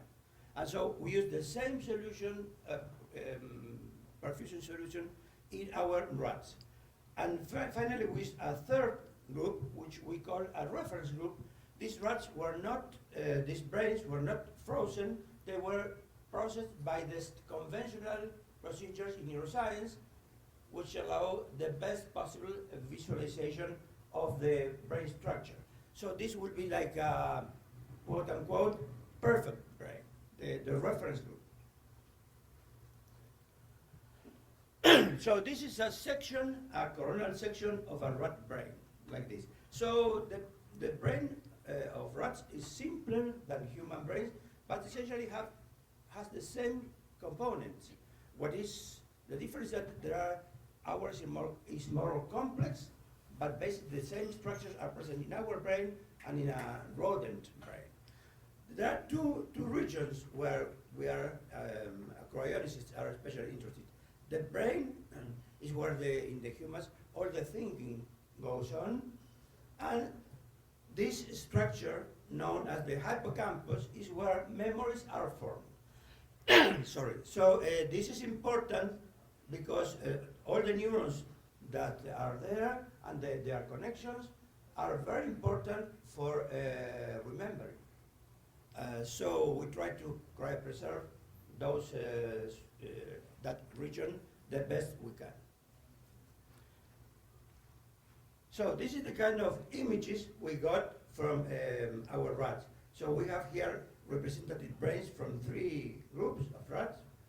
This is the perfect group, the reference group, just non-frozen group. The animals that were submitted to the CI vitrification procedure, we call this group the CI group, and these are the experimental group, the rats that were submitted to our procedure. And we use a technique to label the neurons known as immunohistochemistry. It uses an antibody, just different antibodies, to label specific neuron population. Here you can see all the neurons on the cortex and the hippocampus in the 3 groups. And these lines show the thickness of the cortex and the thickness of the hippocampus. We compared the thickness of the 3 groups and found out that there was no difference between among the 3 groups. So cryopreservation did not apparently affect the thickness of these structures. But the labeling of the neurons was a little bit different in the cryopreserved groups. You can see this in this magnification. The neurons are those brownish spots. And we can count the same number of neurons, but the labeling was stronger in the perfect group, in the reference group, than in the cryopreserved groups, a little bit. So that had some impact. This is an interesting image. So again, reference group, CI group, experimental group, our group. And this is just the hippocampus. And what we see here, this is fluorescence, like green spots, represent the connections among neurons. So neurons, they are connected like by wires. And when they establish the connection, at that point, there are proteins that we can identify by our method. So each one of those points represents one connection among 2 neurons. So the number of dots here, or the spots here, the green spots, represent the number of connections in that area of the brain, the hippocampus. So this is the perfect group, this is the CI group, and this is our group, our experimental group. And when we counted those connections, to our relief, we found out that there was not really a significant difference between the 3 groups. That means that the wiring, the connections in the 3 groups were preserved after cryopreservation and thawing, which is encouraging.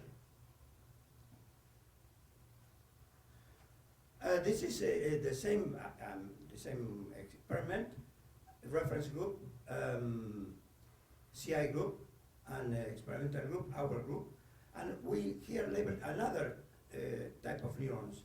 These are called DCX neurons in the hippocampus mainly, the brownish structures again, you see, these neurons are important for learning and remembering. They are especially in the hippocampus. So we were interested to see how these neurons were, what was the impact of cryopreservation on the labeling of these neurons. And as you can see, this is the CI group and this is the experimental group. The labeling of the neurons really declined. I mean, we can see here much less neurons in the CI group than here, and here they are all gone. So we can count none. So this plot represents the number of neurons we counted. This is the reference group, this is the CI group, and this is the experimental group. So definitely here we have to think that there was some kind of negative impact of our procedure on those neurons, which, well, is something that just happened. And this is the final image I'm going to show. This is the labeling of a different type of neurons. They are known as dopaminergic neurons, and we are interested in those neurons because they are the neurons that are lost in Parkinson's disease. You mean the Parkinsonian patient begin to lose in a certain region of the brain those dopaminergic neurons, and when the number of neurons falls below certain threshold, motor symptoms begin, tremor, and other problems that is typical of Parkinson's. So we wanted to see how these neurons did after cryopreservation, and it did fairly well. I mean, you can see in this magnification that the strength of the labeling and the number of neurons is more or less preserved in the CI group and also in the experimental group. I mean, there is some impact, but seems to be minor. And when we counted the neurons, we couldn't tell really, statistically speaking, that there was a difference. Although it seemed that the number that we counted fell a little bit. It doesn't mean that the neurons are not there. It simply means that the neurons cannot be labeled with our procedure. So this is what, plus other information that we collected, constituted a comparison between the two methods. And our conclusion is that the procedure in general is reasonably good in the sense that it preserves the structure, although there are in some populations of neurons, there is an impact, a negative impact that we just observed. In any case, even if all these experiments, these images have been perfect, I mean, if the preservation of the structure is perfect, still you cannot guarantee that the animal will be, we will be able to revive the animal or the patient at the time of reanimation. So what we need really to do, perhaps from our point of view, more meaningful work is to work with an animal model that can be revived.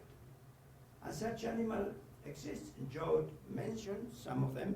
One of them, very used in research, in biomedical research, is this roundworm, the C. elegans or Cynodontitis elegans. This is a very small worm. They can be vitrified, thawed, and they just come back to life quite healthy. In fact, as Joe mentioned also, in 2015 there was a nice experiment published in an international journal where they trained, those animals have a nervous system, neurons, simple, but they anyway have a nervous system. So they trained those animals, because they can learn, in very simple tasks. Then they vitrified the animals, and then they reanimated the animals by just thawing them very fast.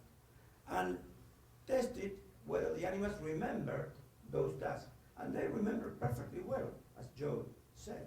So that was encouraging. So as well as controls, animals that were trained, but were never frozen.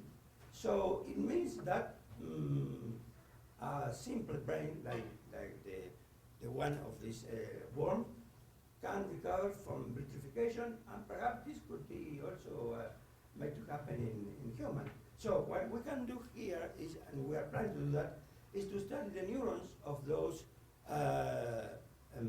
worms to see how they perform and try to draw conclusions from that study, which we are planning to begin next year, to see if we can shed some light on why and how the neurons of these animals can withstand vitrification and recover without losing any of their memories. Of course, they are simple memories, but still they are memories of simple tasks.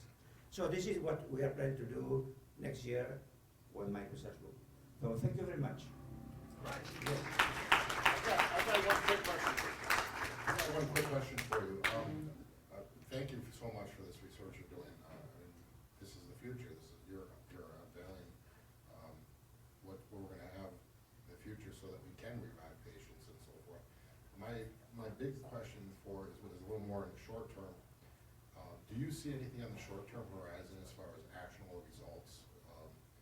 Like changes in our formulas, vitrification agents, and procedures that might start some changes in the near term?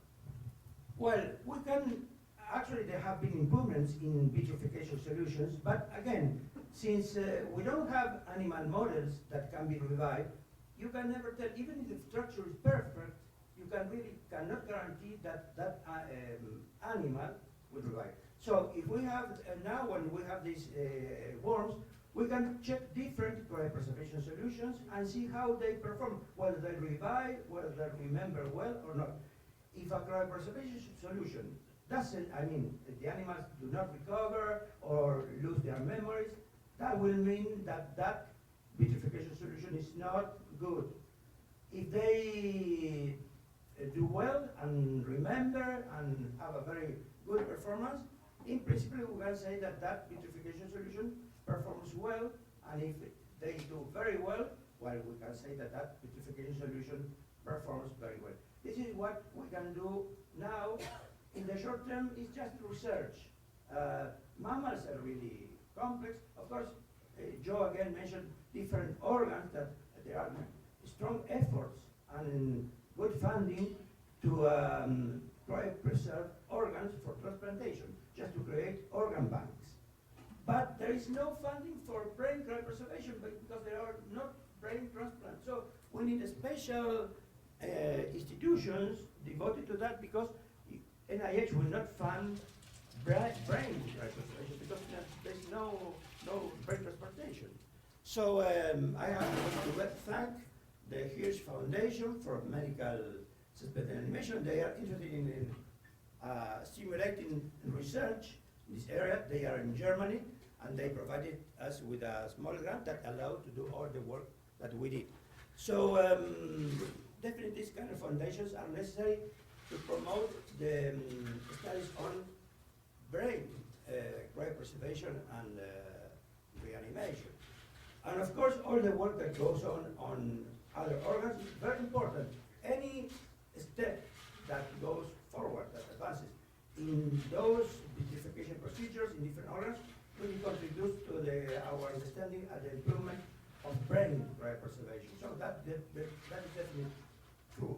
But for studying or for researching brain cryopreservation, you need special techniques. You need to, for example, to have this kind of animal models that can be revived and check learning. And for that, one needs special funding, and those funds will not come from state agencies or from federal agencies, neither here nor in Europe. So you need foundation for that. And fortunately, at least in Europe, there are a few that are just arising, and really helps a lot to stimulate research in cryonics, especially brain research, because obviously everybody will agree that we are particularly interested in just preserving our brain. This is what matters. The other components of our body will probably be replaced by some kind of bionic or some kind of cybernetic devices, but our memories are just cannot be replaced. So this is why we want to do this kind of research. One more quick question, and we're going to have to. My niece had to have her hippocampus removed, and When they did that, they said that her memory will likely be strongly affected. She will likely have much more difficulty if being able to remember anything at all. And in fact, her memory was affected, but only very minimally. And so I wonder if the redundancy within the brain is being discussed and how that's thought of in terms of preparing the brain for vitrification, and whether certain parts, if you can suspend, certain parts better than others, whether that might be a redundancy issue that might not be a problem. Well, that's a good question, Joe. So the hippocampus, actually, the memories are stored in a non-localized fashion in different areas of our cortex. So it's not just in the hippocampus. The hippocampus is important for the formation of the memories. Memories initially are formed in the hippocampus. This is why it is important. It is not that all the memories are stored there, but this is the first station where the memories are formed. This is why if one removes the hippocampus or loses important neurons in the hippocampus, it is unlikely that you can form memories. But she's been able to. Well, this is. Has not been a problem as they suspect. Well, I have no explanation for this. This is encouraging. But there is a lot of neuroscience studies in just physiological studies that is accepted really in textbooks, that this is the area where memory is formed. But of course, I cannot explain what you are telling us. But this is what I know. Of course, I have limitations in what I know, but this is what I read in the textbooks. And really, we try to preserve the hippocampus, not really try to damage them. So this would be another kind of manipulation. But we are focused on just trying to preserve those structures. There is no hippocampus in the C. elegans, in the worms. They store memories in different places. So it's not the same to study a rat that to study a worm, but the worm can be revived, and that is the important thing to be verified. Thank you, Rudi. Everyone, a round of applause for Rudi and the fantastic research he's doing.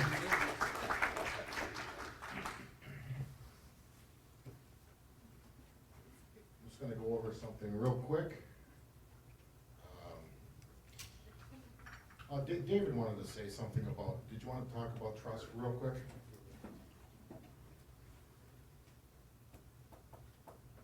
Then I'll finish up. Just the question about funds for revival I thought was worth addressing real briefly. So if you take the $5 million net of prepaids we have in capital, for 178 patients, that's about $28,000 coincidentally per patient we have for revival right now. Now, is that going to be enough? I mean, nobody knows what revival is going to cost. In my view, a future that can revive us will be a future that can revive us cheaply, but I could be wrong in that. There are several options under those circumstances if it's not enough. One, the patients are maintained longer and the funds build up until there are more funds or the process becomes cheaper.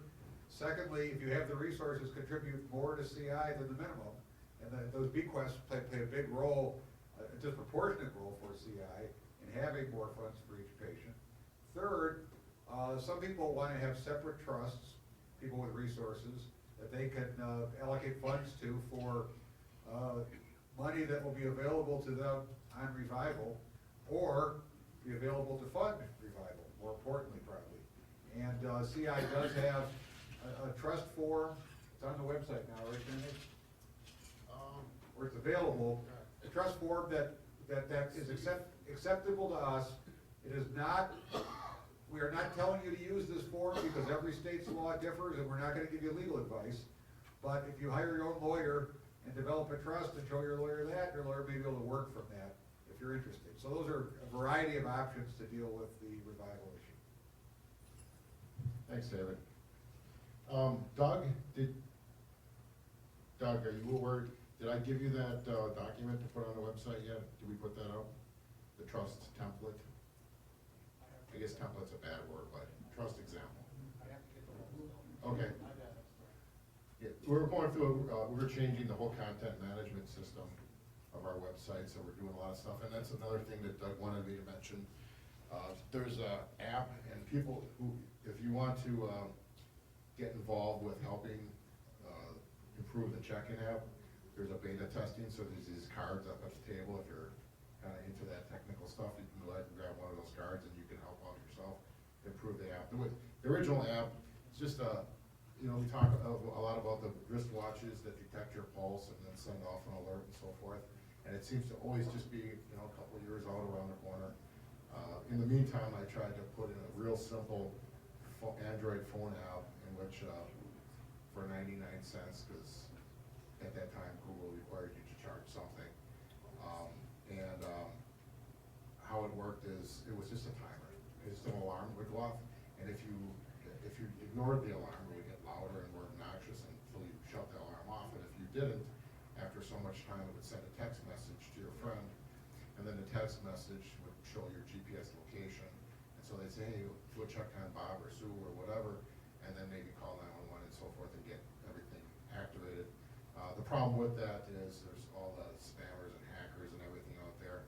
So that's one thing that Google and everyone else and Android and Apple didn't want people doing is developing apps that allow access to your contacts, which is exactly what we want.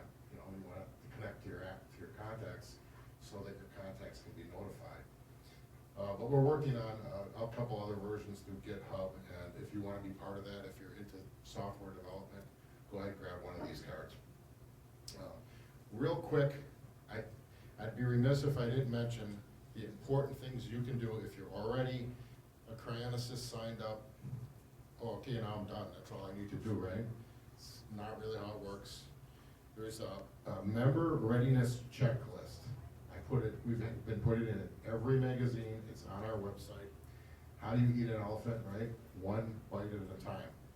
There's a lot of stuff that we have to do. So you go off the checklist, become fully funded, right? Do a life insurance or easy prepayments, okay? That's box number one. Look how many other boxes there are here. There's a lot more to it than that. Trying to ensure that you have suspended animation or some form of standby setup, making sure your family's on board, your funeral director and so forth. Have you talked to your lawyer? Is all your paperwork in? It's a lot of stuff. So that's why I put this checklist up, so you can bit by bit spoon feed yourself and get this checklist done. If you don't get it done, what good is spending all this money and then you're not gonna get preserved anyhow because there's a missing link in the chain? So it's the simplest things like who's all wearing the bracelet, the necklace, how many people carry the wallet ID card, the sticker on your back of your driver's license. All these little things, little bits of redundancy that when you can't speak for yourself, maybe that wallet card can. Another thing that we came up with a couple years back is the file of life. Actually, this was out in conventional medicine long before us, emergency medicine. Fire departments and ambulance companies and police departments would issue these, and in it was a little packet of notes of your wishes, your medications, your allergies, your next of kin, points of contact in an emergency, and it goes on your refrigerator. And they know to look for it because there's a sticker you put on your front door of your house or apartment. And it says, hey, check this if I can't speak for myself. Just another house ID card instead of a wallet ID card. And there's another one that goes like on the back of your car, like a little small bumper sticker. And a lot of communities, a lot of emergency medical services will recognize that. It's kind of like the ICE app in your phone in case of emergency, where cops know, even if your phone is locked, they can still access that particular device and find out who your next of kin is, or what your wishes are, or if you're a diabetic, or so forth. So please, I encourage you, check out the membership readiness checklist. Go over it. From that, looking at the lowest hanging fruit, biggest mistakes in cryonics or problems through the case reports and the solutions to those. I don't want to be pessimistic, but there is solutions to those problems, and it all comes down to pre-planning. And there's 10 of them. Not signing up ahead of time, just procrastinating. And I go into why. And you look on the website, you look on the magazine, not providing proof of funding. I've signed up, but I dropped my insurance policy or whatever. Not telling anyone about your plans. You're reclusive, maybe you're a little embarrassed Cryonics is out there or something, and you want to keep that to yourself. You've spent tons of money, you've signed up, you've prepared, and then nobody notifies the Cryonics organization because you are reclusive. Not a good idea. You gotta tell people. not planning in general. I could go into why you can't just, it's not a turnkey operation. I'm not trying to scare you, but you need to, some things you have to do that we can't do for you. Planning and planning, and we go in and we tell you how to plan, and we tell you what you can do to make your situation better. By showing you examples of these things work, these things haven't worked. 40 years of experience, many people. And that goes back to not notifying CI of emergencies. There's tons of devices we use to notify CI of emergencies. A new one, unfortunately, we had to put on because of mental health issues and so forth, is committing suicide. There's people who think that they could go out, they can sign up for Cryonics and commit suicide because maybe they've got some mental health issues, and that's a big no-no. First thing that's gonna happen is they're gonna probably be autopsied, because in a lot of localities that's considered a crime. And most Cryonics organizations, including CI, aren't gonna suspend you. So we, some people look at, what if I was in I won't get into that, but suffice it to say, if you have mental health issues, if you don't have a terminal condition, if you're thinking suicide and Cryonics, you're gonna actually spoil your chances of Cryonics. Engaging in risky or illegal activities, right? You hang around with the wrong crowd, this is common sense stuff. You get shot, hurt, injured, you're gonna be part of a crime investigation. We can't talk the medical examiner out of autopsying you. We have some degree of leverage, right? If you're old and you're in hospice and you've got lots of health conditions, there's a very strong likelihood that most medical examiners don't want anything to do with autopsying you. It's a waste of resources, with some exceptions. I think you were talking about Chicago or New York. They like to autopsy everyone for whatever reason, or at least take a look at things.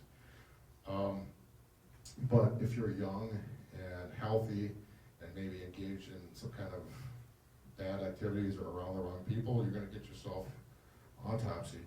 In between that, sometimes we can use family as leverage to minimize the level of autopsy, so it's not as invasive. Maybe they're not autopsying their brain or so forth. But again, just use common sense. Stay away from anything risky or illegal. Providing, and the reason I bring up these examples is throughout the entire 40 years, all the members of all the organizations, these things have all happened. So I'm not just making these things up. Providing financial or legal incentives so that you will not be suspended. So almost all lawsuits to all of the Cryonics, or to other Cryonics organizations, or potential lawsuits to CI, always involve one thing. The family wants to get a hold of that money. So one thing that happens is they don't notify. They purposely don't notify us, or kind of play stupid and like, oh, we buried them, so services not rendered, where's the money? Now, for instance, CI has an option, and it's totally your option, if it's called a non-suspension rider. So if you're lost at sea or lost and burned up in a fire and you can't be suspended, for instance, and you say, you tell us, what do you want us to do with that money? Option A is you send it to your family. And when I first signed up, that's the option that I chose. Why? Because I didn't know a lot of people in the Cryonics movement, and it just made common sense to me. If service is not rendered, send it to my family, right? But then I started, and then the second option is donate it to the Cryonics organization. Third option I believe that we have is donate it to the Cryonics organization for a family member to get suspended, or you can donate it elsewhere, whatever. Obviously, we encourage you to donate it to us. But I've changed it to the donate it to CI, whether I get suspended or not, because the carrot, I trust my family, but things happen when you're dead and you're not around to speak for yourself. Things happen like, yeah, we agree with you, Dad, we'll do what you want, or yes, honey, and then he's gone. What does it matter now? It's $30,000 in my pocket. How many people have heard of infighting in families about wills, right? I mean, it happens. So And when you want to enter Cryonics into that, you've now got a financial incentive to not have someone cryopreserve. So we leave the option up to you. We're not telling you what to do, but we're encouraging you and explaining these are the ramifications of your decision. You know, maybe you want to leave it to CI, whether you're suspended or not. No one here is personally going to gain from that money because we're a nonprofit. If the whole organization and the science will gain, if you believe in it, there should be no problem with that. And I guess kind of tied into that, not removing hostile next of kin from rights to your remains and finances. In some states, and you gotta talk to your attorneys about that, you can set up a power of attorney and you can set up a disposition of remains. So you can actually disinherit the direction of who's able to handle your remains. You can say, my hostile spouse or children cannot have me buried because I've given this power of attorney or this person authority. Depends on the state you live in, so you gotta check that out yourself. So you can actually start removing all the authority away from people who are hostile and put it in with, you know, hire your attorney or whoever to be like an intermediary to carry out your wishes, if you're in those circumstances. I mean, in an ideal world, your family's gonna honor their wishes, but you know, the world's not ideal. So, and these are just some solutions to those problems. And this is harder to control than any other situation, dying under less than favorable conditions. So, it comes down to, I have to look in the mirror, it's diet, exercise, right, doing the right thing. If you live longer, if you do the right things, you're gonna get a better suspension because the technology will advance. So, and a lot of people don't suffer the long delayed, debilitating brain illnesses if they take care of themselves. They tend to actually live a very vibrant life and then kind of go quickly in a later life. So taking care of yourself is important. So I guess there is some things we can do as far as dying under less than favorable conditions. So these are the 10 things. I've looked through all the case reports of all Cryonics organizations, and what I've seen is this. There is things we can do to better our chances, and we can just ignore it and kind of, you know, risk things and roll the dice. My thought is if you plan ahead, you're gonna have a better chance. It's just basic common sense. All of these things that I'm talking about are on our website. They're there for you to download, take a look at, discuss. You wanna call me, you wanna email me, you wanna talk about it, we can talk about it after this meeting. And that's all I'm trying to say. What can you do to make things better? And one last thing, and we were talking about, and I put together a piece of paper about how to protect yourself and your organization from hostile legal threats by taking that financial incentive away. So in my situation, and you have to go to your own, you're gonna look in your heart at your own situation, talk to your own attorney in your own locality. But in my situation, the way my will is structured is if my family honors my wishes like I want, then most of the money will go to them, but a substantial portion will go to CI to cover my suspension and a little bit more. But that's if they do what they're supposed to do. If they purposely do not notify the credit, which is the biggest no-no, or secondly, actually stand in the way or try to sue or bust up the estate or go against my wishes, then they receive $1. That sounds kind of harsh, but the why $1? So that they can't say I forgot them. And now I love my family very much. I love my wife and children. And my wife kind of, you know, this sounds like a prenuptial agreement almost, you know, and so I had to kind of do some explaining. But I said, I know in my heart that you would never go against my wishes and honor my wishes. She said, of course not. I said, so this doesn't matter then, does it? So she had to agree. But but I also was trying to explain to her, I'm trying to also lead by example. Not everyone lives under the exact situation that I live with you. And things change and minds change and people change.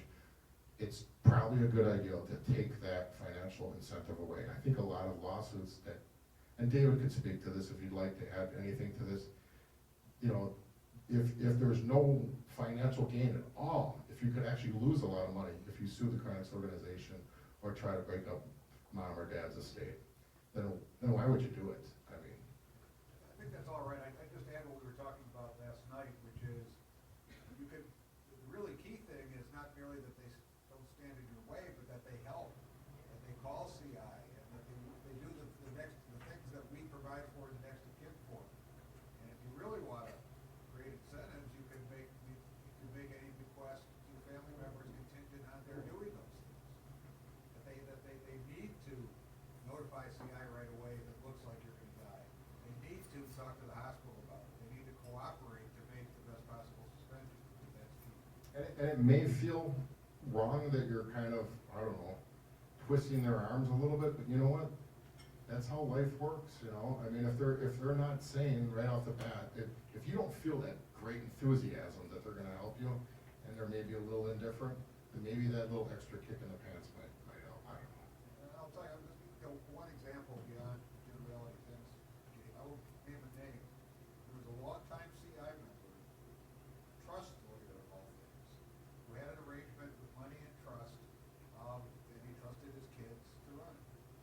And the money was going to go, I don't remember all the details, but basically after he died, they didn't follow the intent of the trust. They just decided, well, we don't agree with Dad, and we're going to do it differently. And the point is, you just, you know, if your family members don't agree with your cryonics decision, I don't think you can feel comfortable that they will necessarily honor your wishes over time. You've got to try to deal with that. And my will gives me comfort, bottom line. Another question? Well, not a question so much as a statement. As a footnote to the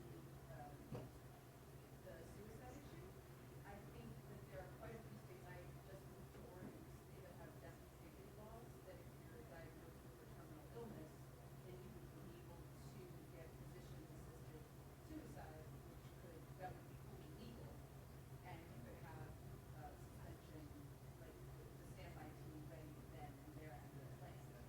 So not to say that that's ideal, right? Right. But if you were in a position where you were diagnosed with a terminal illness, you should check into states, maybe you that have a death certificate allowance.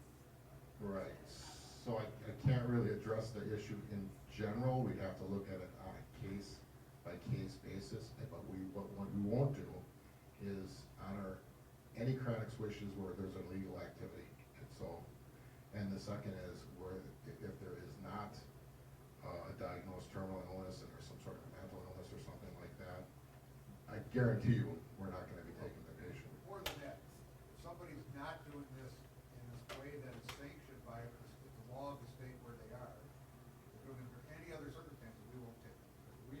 Michigan is pretty tough about suicide laws. We got some history. We are not going to take any risks for the organization because we're not going to take any risks for 180 patients of doing anything that could create problems in that regard. So if anybody's thinking about that under any circumstances, they've got to tread very carefully. The CI is not going to go out on a limb for you. We can. Anyone else? Oh, go ahead. Hey, I have a question, comment. You may not be able to answer it now, but you just reminded me of it actually. In Canada, the death and dignity laws and medical assistance and dying laws aren't specific to palliative care. They are unbearable suffering, and they were deliberately worded that way to include mental health problems. So my question, which can be answered later, is will CI honor if a Canadian who is a CI member decides to take advantage of the laws that are legal in Canada to end their own lives and wish to be private preserved, will an American company, even though it's like it's illegal here, will you take the patient?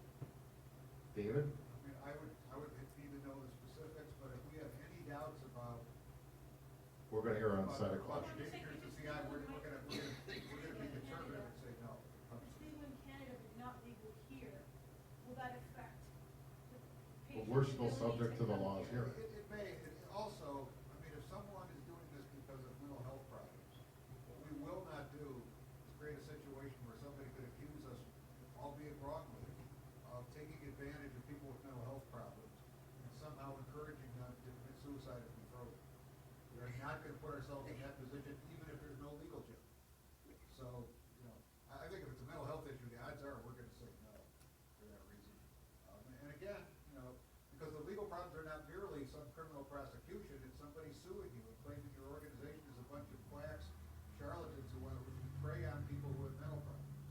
You're gonna do nothing that puts us in that position, rightly or wrong. You know, CI, unlike, well, let's just say it, Alcor, has had no litigation problems over 40 years. And there's a reason for that, and that's because we are careful and we're gonna continue to be careful. And we make no apologies. I guess then for the membership of Canada, they may ask you this question at some point. It'd be nice to sort of take back a message to them about under what circumstances can they take advantage of the Canadian medical assistance and dying laws if they wish to be cryopreserved in the United States? Or under which circumstances would the circumstances of their death exclude them from being accepted by the Cryonics Institute? Does that make sense? I mean, I think we have to talk to somebody about the specifics and understand the law. I mean, you know, on the assumption that whether it's Canada or Oregon or one of the several other states that have now adopted these laws, on the assumption that someone does something that is legal in that state, understanding that CI is not encouraging even those cases, you probably would end up taking them, I think, absent the mental health circumstances. But we can't make a blanket statement, it'd be a case by case. We have to look at it.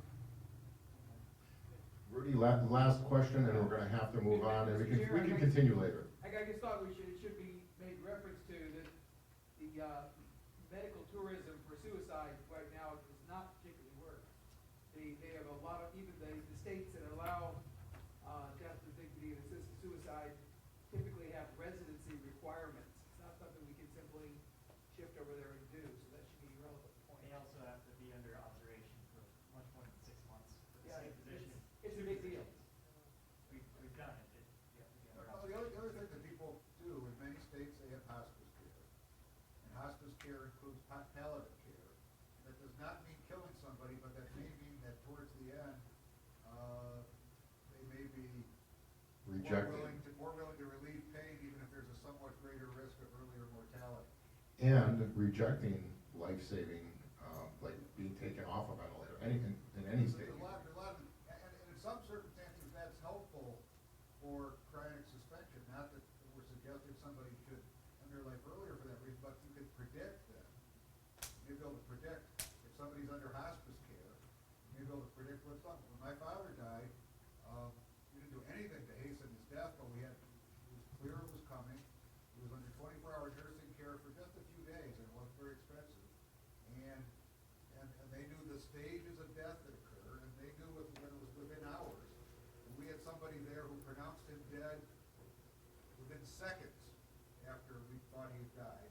And we put him in the ice bath and began it within a minute after he died. So, you know, if people are in hospice care, it does allow you to just have, not cause somebody to die any earlier, but just have a better control over this, be ready more, be able to predict what's gonna happen more, and therefore, to get a much better suspension. That was pretty much an ideal suspension. Indeed.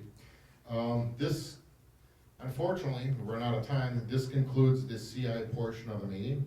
And now I would like to turn over the mic to York Porter for the, oh, yeah, you guys want to know about the election, don't you? Let's see here. What about statistics to the patients? Off the top of my head, I don't know. You'd have to check the website, because that's constantly changing and constantly, Doug's constantly changing it. I would say on a quarterly basis, we change it, but we lose and gain members all the time, but it's steadily, they've been increasing, and we're doing pretty darn good. But I gotta let you know about the election results really good at first. First, I would like to, where's Kevin Doyle? Kevin Doyle, could you stand up? Congratulations, you've been re-elected. I'm counting 99 votes for you. Congratulations. Debbie Fleming, she's not here. We'll have to let her know that she won. She continued to can maintain her seat with 112 votes. Michael Gersner, who is not here, he got, and I'd like to thank him for at least putting in his effort and throwing his hat in the ring. He got 51 votes. Alan Mole here? No, he's not. He got 70 votes, our vice president. And last but not least, Nicholas Vandermeulen, congratulations, 97 votes. Nick, stand up. And Nick is a new director on the CI Board of Directors. Congratulations, and I'm sure you're going to do a great job. Great. We'll talk later. Okay, here you go, York. Thank you so much. Thank you. The good news is, when I'm standing up here, we're just about to the end of the trail, so just hang out for a couple of minutes. I think most of you are aware, just going to give a brief history. The Immortalist Society goes back to the old days of the Cryonics Society of Michigan, then transferred its name to the Cryonics Association, later began being called the Immortalist Society, in part in honor of Robert Ettinger's seminal work, The Prospect of Immortality. In any event, we're one of the longest existing cryonics organizations in the world. At this point in time, the Cryonics Institute does the nuts and bolts of cryonics in terms of the preparation and long-term care of individuals. The Immortalist Society focuses its energies on research and education. We do this through the Immortalist Society website, the publication of Long Life magazine. There's some few extra copies back there for those who want to get it. If any, take one home to a neighbor or friend. Back to IS, we primarily do our research through the auspices of the Advanced Neurobiosciences. Sometimes we sponsor this work alone. This particular case lately, we do it with the help of the American Cryonics Society. Unfortunately, I guess in a certain sense it's a good thing, because I know these meetings are long. Neither of our researchers was able to be here. I did, however, make copies of a relatively recent paper by A&B that was also funded by the Hirsch Foundation. And I've got about 3 copies up here. Anybody wants to give me their email, I'll send you the link. The warning, I guess, is this is a pretty technical paper and it's pretty in-depth, but I'll give you a gist of what they're up to. There are also back on that same table, there are some 2016 error reports, a little report that Ashwin wrote in the research world. A year is like a decade, so it's not going to be up to date, but it may give those of you that aren't maybe more technical readers some sort of idea of what's going on. I did get an assurance from A&B that somebody will be here next year and will give a full update. We're also going to have a report in Long Life magazine in the next issue, so I apologize for the absence of anyone today. Moving on to other business, last year, for the first time I think ever, our Secretary Royce Brown wasn't able to be with us. So because of my stupid error not appointing a temporary secretary, we'll get to forego a secretary's report. Royce is a longtime and dear friend. He's here today and will no doubt be able to provide an excellent report at our next annual meeting.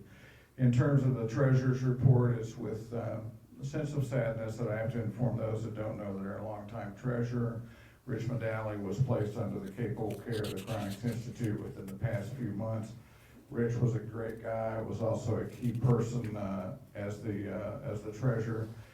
He worked, as I understand it, at one time in the bookkeeping department of a company, and he just had a knack for numbers. It was always an inside joke between he and I that back in the days that we served on the tellers committee, counting ballots for the CI election, and I would be in the room using my fingers, toes, and anything else I had.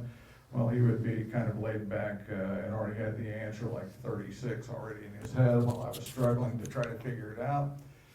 At any rate, I spent several hours doing my best to go through the paperwork. We were able to obtain from Rich's apartment. I don't promise that the figures that I've got are exactly correct. And I think I probably left the copy back there on the table. Oops, sorry. Basically, in a nutshell, we've got about $22,099. We've got a current bank balance of $17,875. We are owed about $4,200 by the American Cryonics Society for their portion in helping to put out Long Life magazine. I hate to say it, that's my apology. That's about the best I could do. I wish it were in depth like Rich used to do, but I got so dependent on him that after he was placed under the care of CI, I was kind of sailing the ocean on my own. So we'll try to do better next year. I'd like to thank Joe Kowalski for his efforts for the Cryo Prize. It's been a long, long haul for him, and Joe, I really, really appreciate the effort that you've done. One other fellow, okay, over there he is. Long Life Magazine, we put a lot of effort into it. Yeah, there he is. One of the reasons they look so good is somebody that works behind the scene, I think deserves a round of applause, and that's Doug Gallmer standing over there. There's the excess. Woo. Yeah, we want our money back. They began chanting. Let's see here. Finally, we're at the point of the election of the IS officers. Unlike the Cryonics Institute, we elect the whole slate at one time. We have myself as president, Debbie Fleming, who's down here as vice president, Royce is our secretary, and Stefan Beauregard is nothing like a southern guy trying to pronounce a fellow's name. He is our member at large. Of course, we need a new treasurer. Leonie Bellini has agreed, and I didn't even have to threaten to move in with her and Royce. She's agreed to do that. If nobody wants the job, that's certainly fine. The floor is open for nominations. I guess we can start with my position as the president of the Immortalist Society. Speak now or forever hold your peace. Unless anyone has other thoughts, I move to nominate the entire slate. Alrighty, anybody else want to serve? Davis moved to renominate the entire group of us suffering fellows. Is there a second to this motion? Second. I'm not trying to shortcut anybody who's interested. No, that's fine. Anybody's interested, that's fine. Kevin? Second. Again, if you want to serve, we're a very democratic organization, and all the help appreciated. I'm looking, there's a second to the motion. All in favor say aye. Opposed, nay. The ayes have it, and just a couple more things and we're done. Briefly, is there any old business come for the organization? Seeing none, is there any new business? One final little thing, Joe, did anybody need the marshmallow roast is exactly what it says. We get around toast marshmallows and pontificate, especially us old timers who have been around and can tell old war stories, whether they're true or not, nobody knows. Does anybody need directions? I don't know, you and I will be riding together over there. I don't know, you see Joe's, all I got to say, if you need to know how to get there. Chair would entertain a motion to adjourn. Somebody gonna give a motion? So moved by David Etcher. Second to the motion? Second by Ben Best. All in favor, aye? Opposed, nay? And the opinion of the chair, the ayes have it. We'll see everybody next year. Make sure you come back. Thank you all.